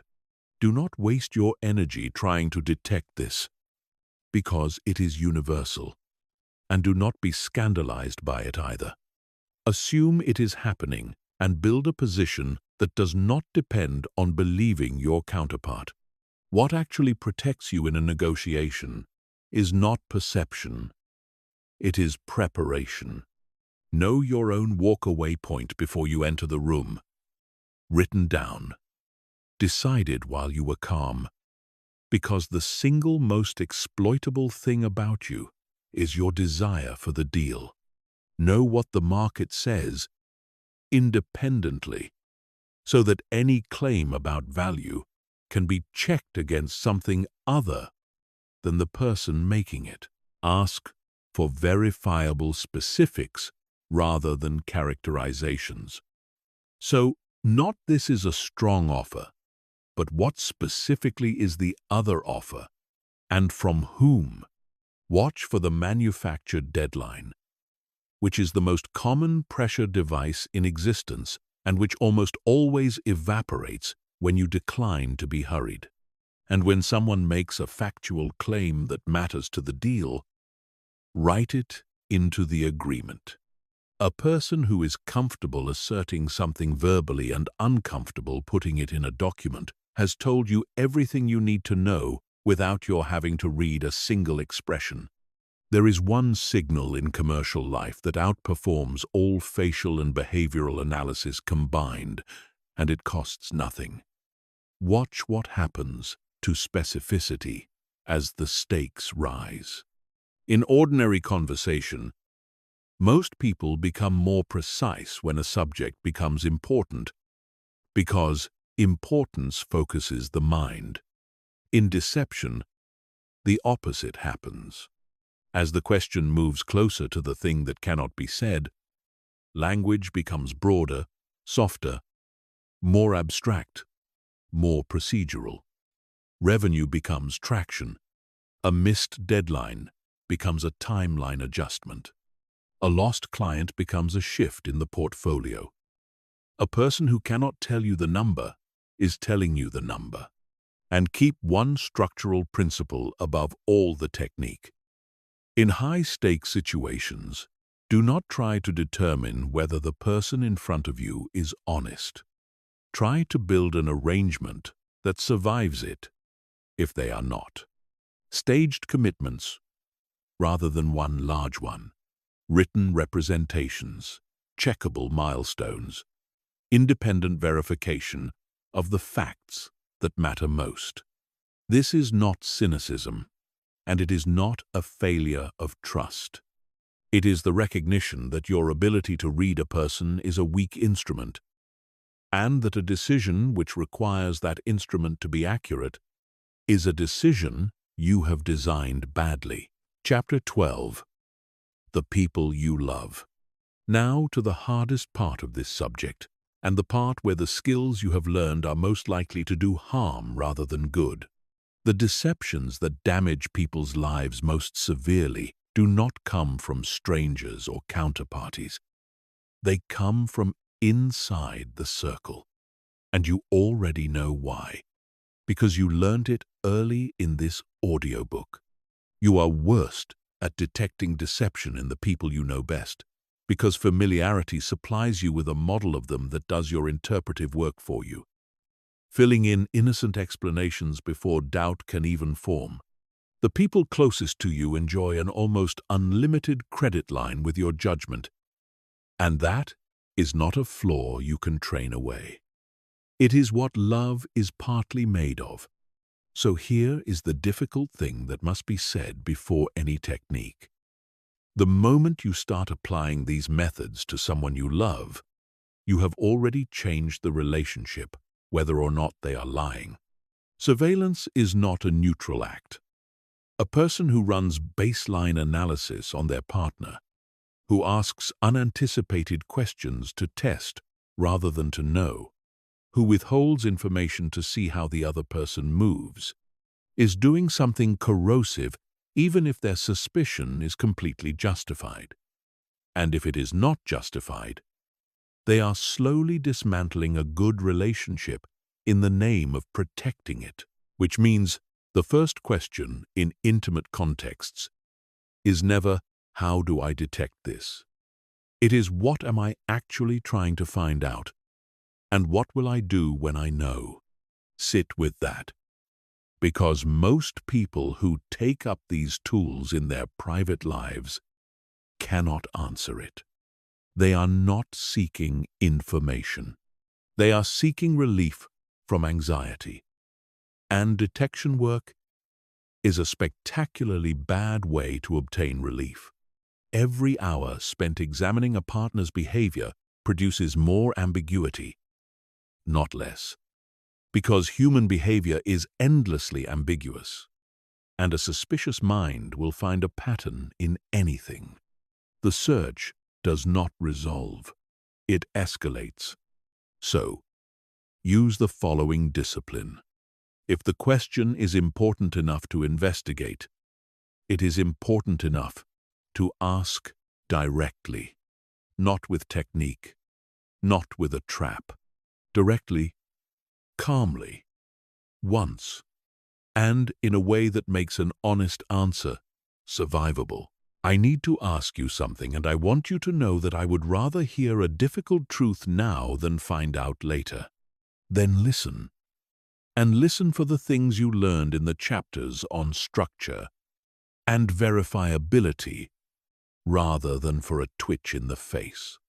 Notice whether you get a clean denial or a performance of indignation. Notice whether the account has texture. Notice whether they offer to make things checkable or whether every avenue quietly closes. And notice what you do next, because this is where people betray themselves. If you receive a straightforward, verifiable answer, and your suspicion does not lessen at all, then your suspicion is not about the evidence. Something else is generating it, and you need to address that thing rather than gathering more data about the other person. There are only 3 honest endings to a serious doubt in a relationship. It resolves, it is confirmed, and you act on it. Or you conclude that you cannot trust this person, and you make a decision about the relationship itself. Permanent monitoring is not one of the endings. It is a way of avoiding all 3.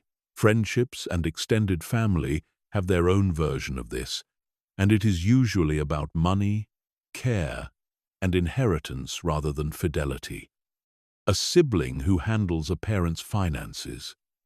A friend who borrowed and has stopped mentioning it. An adult child managing an aging parent's affairs. These situations are saturated with opportunity and with the strongest possible truth bias, because the alternative to trusting is an accusation that would break a family permanently. So people look away for years and then discover everything at once. The way through is not vigilance. It is structure agreed in advance, while everyone is calm and nobody is under suspicion. Transparency by default rather than transparency on request, because requesting it is already an accusation, while having it as the standing arrangement is not. Statements that more than one person sees. Decisions above a certain size discussed rather than reported. Written notes of what was agreed. Every one of these is easy to establish before there is a problem and almost impossible to introduce afterwards. If you propose them now and meet resistance framed as hurt feelings, you have learned something without having accused anybody of anything. And you need a plan for the moment a lie is confirmed, because that moment goes badly when it is improvised. There is a strong pull toward immediate confrontation, maximum consequence, and a demand for a full accounting, and it is usually the wrong move. First, separate the size of the lie from the size of your reaction. Most deceptions between people who love each other are defensive rather than predatory, told to avoid a reaction rather than to exploit, and treating a small evasion as a betrayal of character teaches the other person that honesty has no upside. Ask what the lie was protecting. Ask whether it is the first or the pattern, because a single lie is an event, while a pattern is information about how this person handles difficulty, and then decide deliberately whether you are repairing or ending, because the worst outcome is neither, which is staying while permanently auditing, punishing quietly for years, and calling it forgiveness. Children and teenagers require a specific warning, because parents apply these tools with the best motives and the worst outcomes. A teenager who is being interviewed by their own parent is under enormous social pressure, has a limited ability to explain themselves under scrutiny, and has powerful reasons to conceal things that are entirely ordinary, and none of which are dangerous. If you increase cognitive load on a frightened 16-year-old, you will produce exactly the appearance of guilt, and then you will act on it. Young people also comply. They agree with adults who seem certain. They adopt the version of events being offered to them, and they confess to things they did not do at higher rates than adults, which is well documented and should terrify anyone considering an interrogation at their own kitchen table. What actually works with children is almost the opposite of technique. It is a standing arrangement in which telling you the truth reliably costs less than concealing it. That means proportionate reactions, no punishment for honesty itself, and a demonstrated history of not overreacting. Every time a young person tells you something difficult and you handle it calmly, you buy information for years. Every time you explode, you buy silence. No amount of skill in reading faces will ever compensate for being a person who is dangerous to tell the truth to. And one thing more, which matters more than all of it.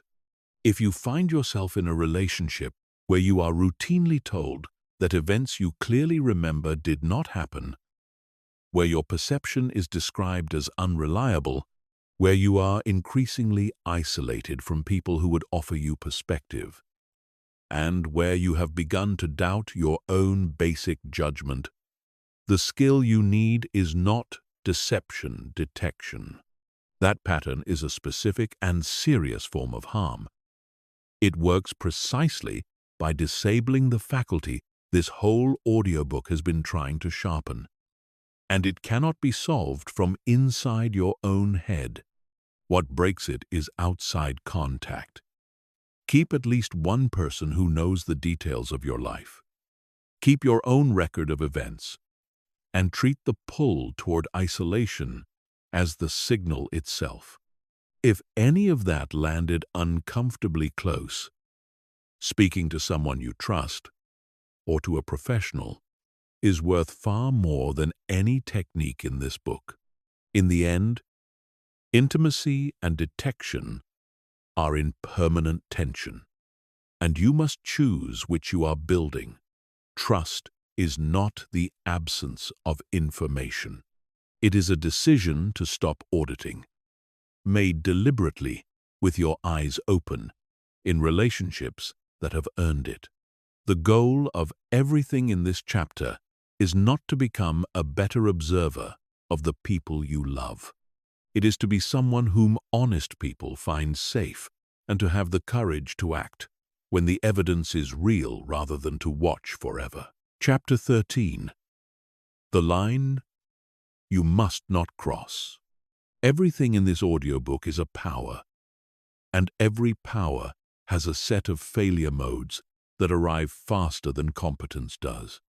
This chapter exists because the greatest danger in this subject is not that you will fail to catch a liar. It is what you will become while trying. Begin with the harm that this skill produces most often, which is not deception going undetected. It is the false accusation. Recall the arithmetic you learned at the start. Untrained judgment lands barely above chance. Trained judgment improves modestly at best. That means every method in this book operates with a substantial error rate, and errors in this domain do not fall evenly. When you wrongly conclude that an honest person is lying, you damage something that may never repair. You end friendships. You destroy an employee's standing on the basis of a manner you misread. You accuse a child who told you the truth and teach them that honesty offers no protection, which is a lesson they will keep. The innocent person cannot prove their innocence because there is nothing to produce. All they can do is repeat themselves with rising desperation, which looks exactly like guilt to a person who has already decided. So, calibrate your errors deliberately and understand what you are choosing. In most of your life, being occasionally deceived is a survivable cost, while wrongly accusing people is a serious harm that compounds. That asymmetry means your threshold for acting on suspicion should be high, and much higher than it feels, where the stakes genuinely reverse, where the potential harm from deception is severe. The answer is still not a lowered threshold for accusation. It is verification, structure, and decisions that do not depend on your reading being right. There is also a specific unfairness built into this skill that you are now obliged to correct for, because you know about it. Every behavioral judgment you make is calibrated on the people you have known, and that calibration will systematically misjudge anyone who differs from them. Norms about eye contact vary enormously between cultures, and in many, the sustained gaze you read as honest is read locally as aggression, while the lowered gaze you read as shifty is simple respect.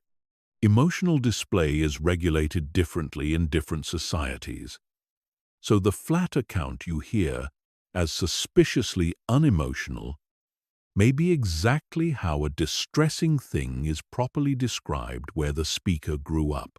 Anyone speaking a second language will pause more, correct themselves more, search for words, and produce thinner accounts, not because the memory is invented, but because the retrieval is running through translation.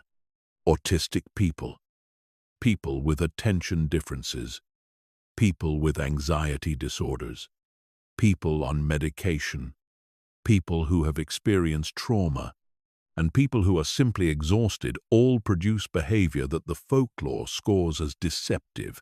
This is not a footnote about fairness. It is a technical fact about your instrument. If you apply a template built from people like you will convict the unfamiliar at a much higher rate, and you will feel entirely confident while doing it. There is only one remedy, and you already know it. Compare people to themselves. Weight verifiable facts far above manner. And when someone's style is unfamiliar to you, lower your confidence rather than raising your suspicion. Next, the trap that captures nearly everyone who becomes interested in this material. Once you start looking for deception, you find it everywhere. This is not perception improving. It is a filter installed. Ambiguity is the ordinary condition of human behavior, and a mind primed for deceit will resolve every ambiguity in the same direction. You will notice the hesitation and not the 1,000 smooth answers. You will remember your confirmed suspicions and forget the rest. And because the world will always supply more ambiguity, the belief will strengthen indefinitely. The cost of that state is not paid by the people you suspect. It is paid by you. Suspicion is exhausting. It is lonely, and it changes how you are treated. Because people can feel it, they become careful around you. They tell you less. They stop volunteering things, which you will interpret as concealment, which will confirm what you already believe. You will have built the world you were afraid of. The person who trusts nobody is not protected. They are simply isolated. And isolated people are the easiest to manipulate because they have no one to check their thinking against. Then there is the question of who you are using these tools on. And here, the ethics are simple, even though people pretend they are complicated. Power changes everything. Applying pressure techniques to someone who cannot leave the conversation, who depends on you for a job, a grade, a home, or affection, is not investigation.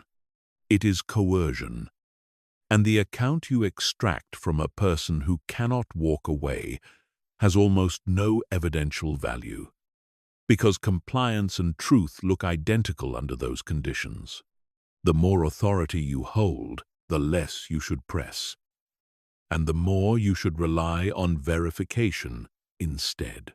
Related to this is the most serious documented harm in this entire field. Confident, aggressive questioning does not merely fail to find the truth, it manufactures falsehoods. Innocent people, subjected to sustained pressure by someone certain of their guilt, sometimes come to accept the accusation and produce an account that never happened. This is not a rare curiosity. It has been established repeatedly, and it is most likely with the young, the tired, the frightened, the isolated, and anyone who has been taught to defer. If you ever find yourself in a conversation where the other person begins to agree with a version of events you supplied, stop. That is not a confession. That is you hearing your own voice come back. There is also a boundary around the tools themselves. Reading people is one thing. Reading their messages, tracking their location, going through their belongings, installing something on their phone is another, and it is not on the same continuum. Surveillance is not detection. In many places it is illegal, and in every place it is a decision to relate to a person as a subject rather than a partner or a colleague. It also fails on its own terms because it generates ambiguous fragments, and fragments feed the filter rather than resolving anything. If you have reached the point of considering surveillance, the question is no longer about the other person's honesty. It is about whether the relationship can continue at all. Now, the harder ethical question, the one about your own honesty. Several techniques in this audiobook involve concealment. You hold evidence back. You ask ordinary questions with a purpose you do not announce. Where is the line? A workable answer is this: not revealing your reasoning is legitimate. Actively creating a false belief in someone's mind in order to extract something from them is not. Which is why the bluff about evidence you do not possess is genuinely off limits and not merely inadvisable. You cannot conduct an investigation into someone's honesty by lying to them, and you certainly cannot afterwards claim the moral position that made you care in the first place.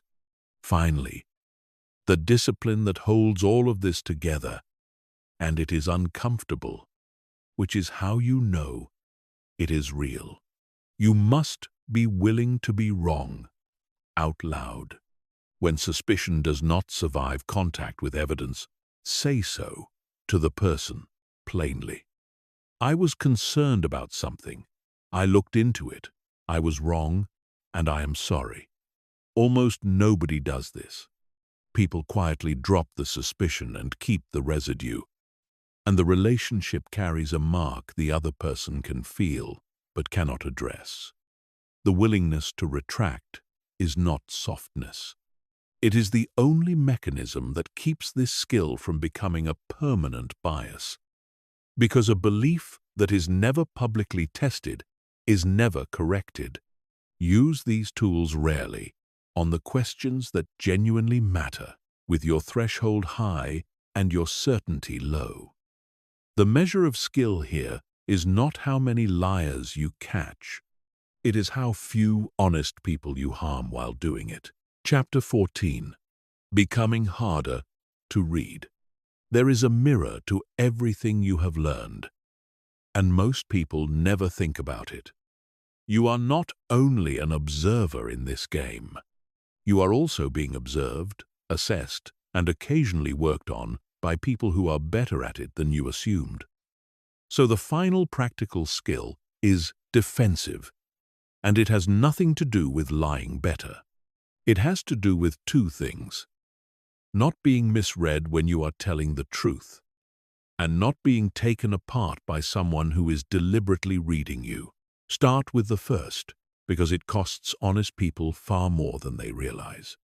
Being believed is a skill separate from being truthful, and the world is full of people who told the truth and were disbelieved because their manner did not match the expectation in the room.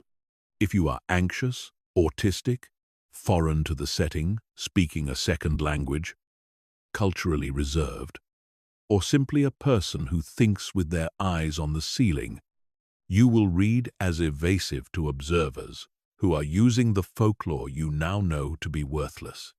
That is not fair. And knowing it is unfair changes nothing about how you will be judged in an interview, a negotiation, a disciplinary meeting, or a serious conversation with someone you love. So the defensive skill is to supply, deliberately, the things that genuine accounts contain naturally. Because under pressure, people compress, and compression is what gets mistaken for concealment. Give detail rather than summary. Give the spatial and sensory specifics that fabrication neglects, not because you are performing, but because they are true, and they are the texture that makes truth recognizable. Say plainly when you cannot remember, rather than guessing to seem cooperative, because a guess that turns out wrong will later be treated as a lie. Correct yourself out loud when you notice an error, immediately, rather than hoping it passes. Volunteer the material that does not flatter you before you are asked for it, since nothing purchases credibility faster than a fact you had no obligation to disclose. And make yourself checkable. Name the people who can confirm it. Point at the record. Offer the document. Verifiability is the strongest currency an honest person has. And it works whether or not the person judging you knows anything about detection at all. Then there is composure, which is not about hiding feeling. If you are accused of something you did not do, you will be angry and frightened, and both will show, and both will be misread as guilt by anyone using the old script. The useful move is to name the emotion rather than leaking it. I am upset because this matters to me, and I am being accused of something I did not do.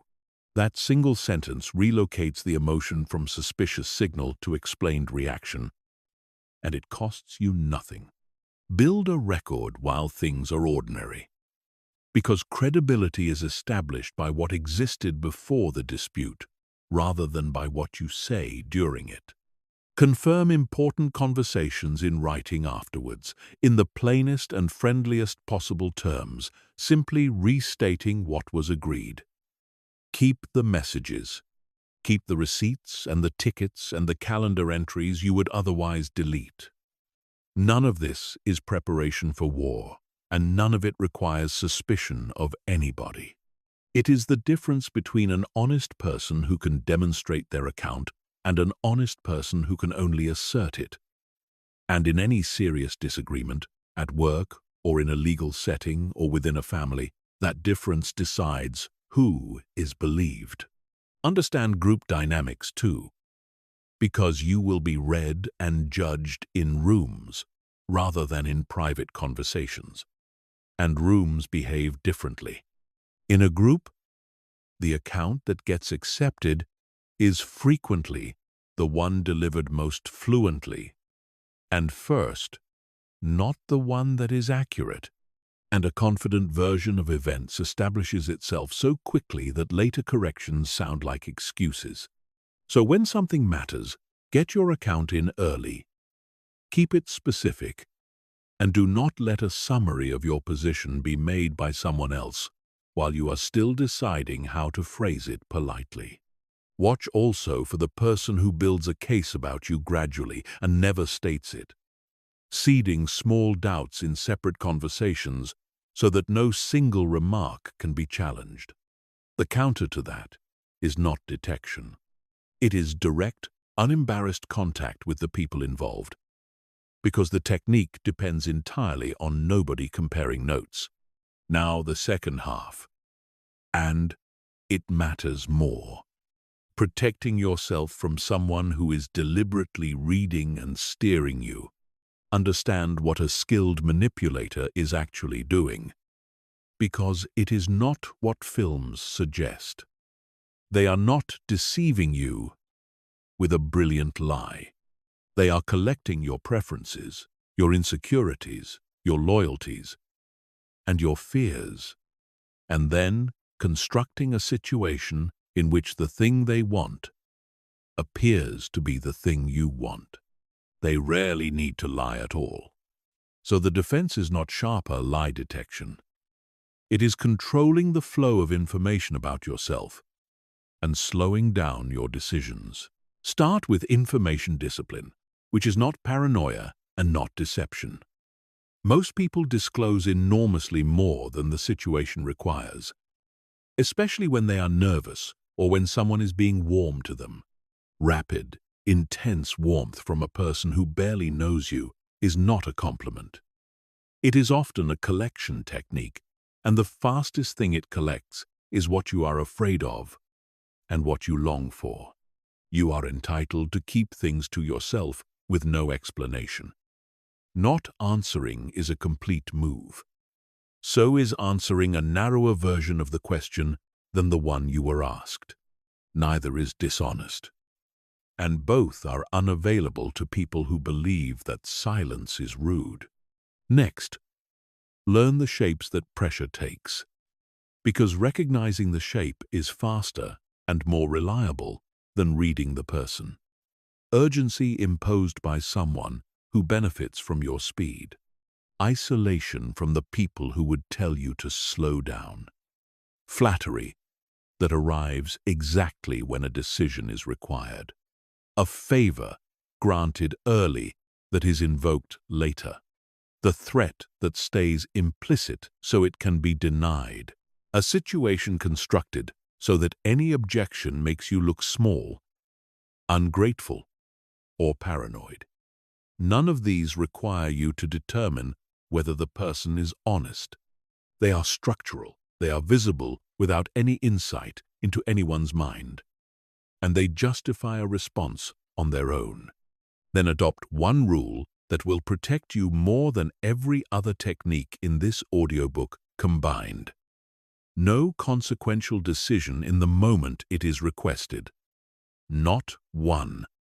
Any legitimate proposal survives a night.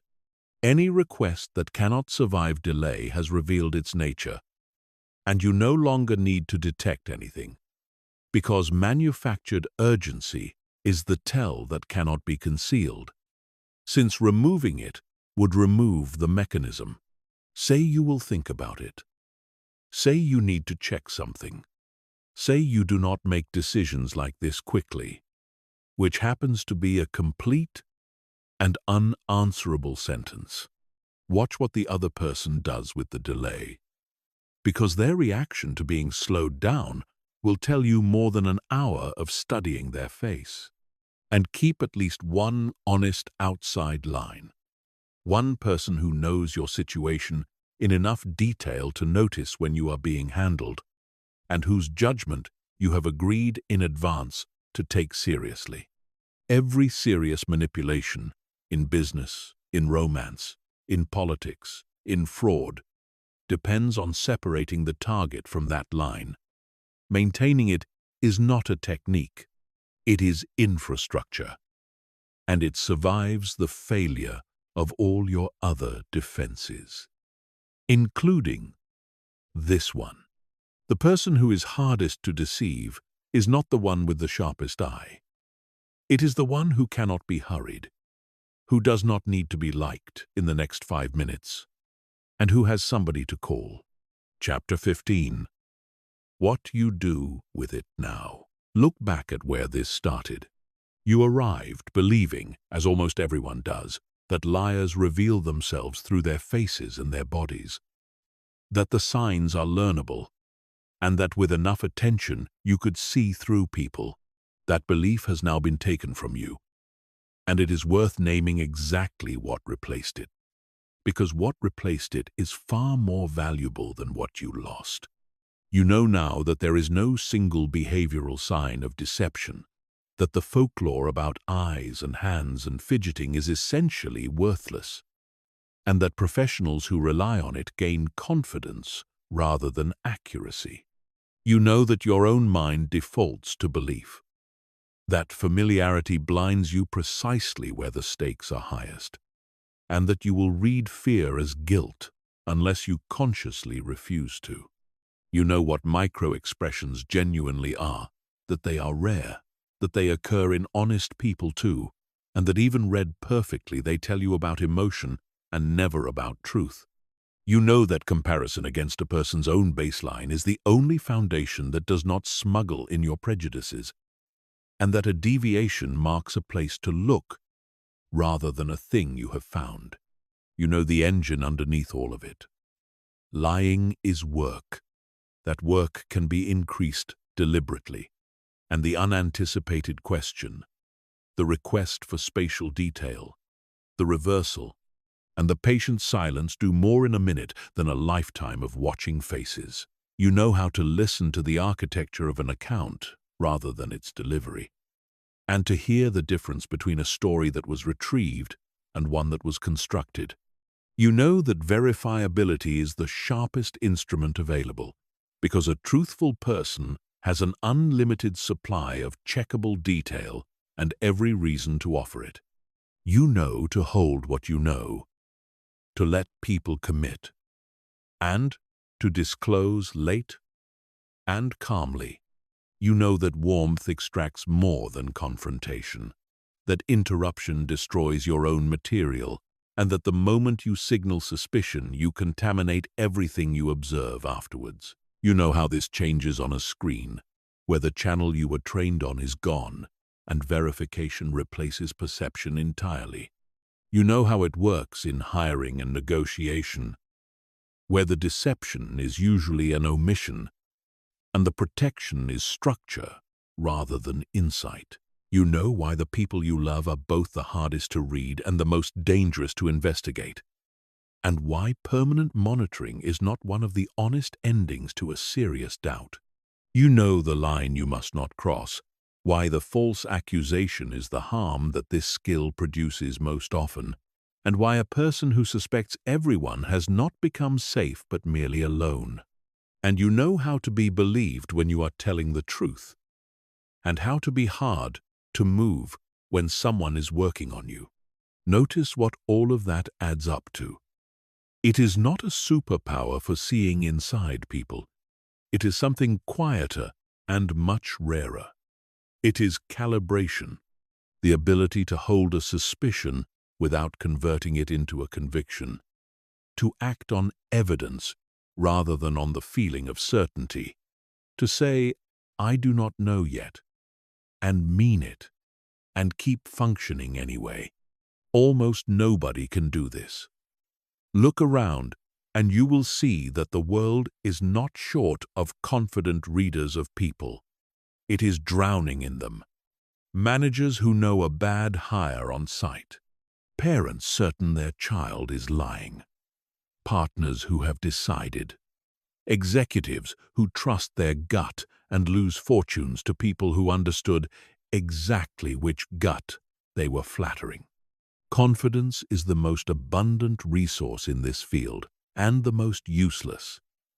Calibration is scarce, and scarcity is where every real advantage in life comes from. And here is the part that has nothing to do with technique. The most consequential thing about learning all of this is not what it lets you detect. It is what it makes you responsible for. You now understand how easily an honest person can be mistaken for a liar, which means every time you accuse someone from now on, you are doing it with full knowledge of the error rate. You understand how pressure manufactures false admissions, which means you can no longer tell yourself that you were only asking questions. You understand that trust is a decision rather than a perception, which means the trust you extend from here is something you own rather than something you were tricked into. That is a heavier responsibility than the one you had this morning. And it is the actual mark of skill in this subject. The unskilled become suspicious. The skilled become careful. And being careful is a discipline you have to practice in both directions, toward the people you doubt, and toward yourself. And if you want this to become an actual capability rather than a set of ideas you once heard, it has to be practiced in low-stakes conditions, which is the opposite of how everybody uses it. Nobody improves at this by deploying it for the first time during the most important conversation of their life. So practice where nothing is at risk. Listen to how people describe their weekends and notice the texture of ordinary, honest recall. The wondering, the corrections, the pointless sensory details, until that texture becomes something you can feel rather than something you have to analyze. Ask better questions in harmless conversations, the spatial ones, the peripheral ones, the ones about how something ended rather than how it went, and watch how much more you learn about people who are not hiding anything at all. Notice your own predictions and check them, which almost nobody does. When you form an impression that someone is shading something, write down what you concluded and what would prove it either way, and then find out. That single habit, keeping score, is the only thing that separates genuine calibration from the confident guessing that this whole field runs on. And it will humble you quickly. You will also find that the questioning skills in this audiobook are simply better conversation, independent of deception entirely. People feel listened to. Accounts get richer. You interrupt less. You discover that most of what you used to miss was not being hidden from you at all. You had just never asked in a way that let it out. So decide what you are going to do with this. Not in general terms. Specifically, there is a person in your life right now about whom you have a doubt, and you have been resolving it privately, in your own head, for weeks or months or years, and everything you have learned tells you that this is the one method guaranteed not to work. There is also, almost certainly, someone you have already quietly convicted on evidence that would not survive 10 seconds of the scrutiny you now know how to apply. You have two ways forward. You can use all of this as ammunition. Become the person who reads everyone, wins every argument about what someone really meant, and slowly ends up in a world with nobody honest left in it, because you have made yourself impossible to be honest with. Or you can become the rare person who asks better questions, verifies instead of assuming, extends trust deliberately, and admits out loud when they were wrong. One of those people is feared. The other is the one everybody eventually tells the truth to. And that is a far greater power than detection has ever been. The liars in your life were never counting on your eyesight. They were counting on your certainty, your speed, and your reluctance to check. You have taken all three away from yourself, and that is the entire skill. So the only question left is the one you have to answer alone. Now that you know how easily you can be fooled, and how easily you can fool yourself, who are you going to be the next time it matters?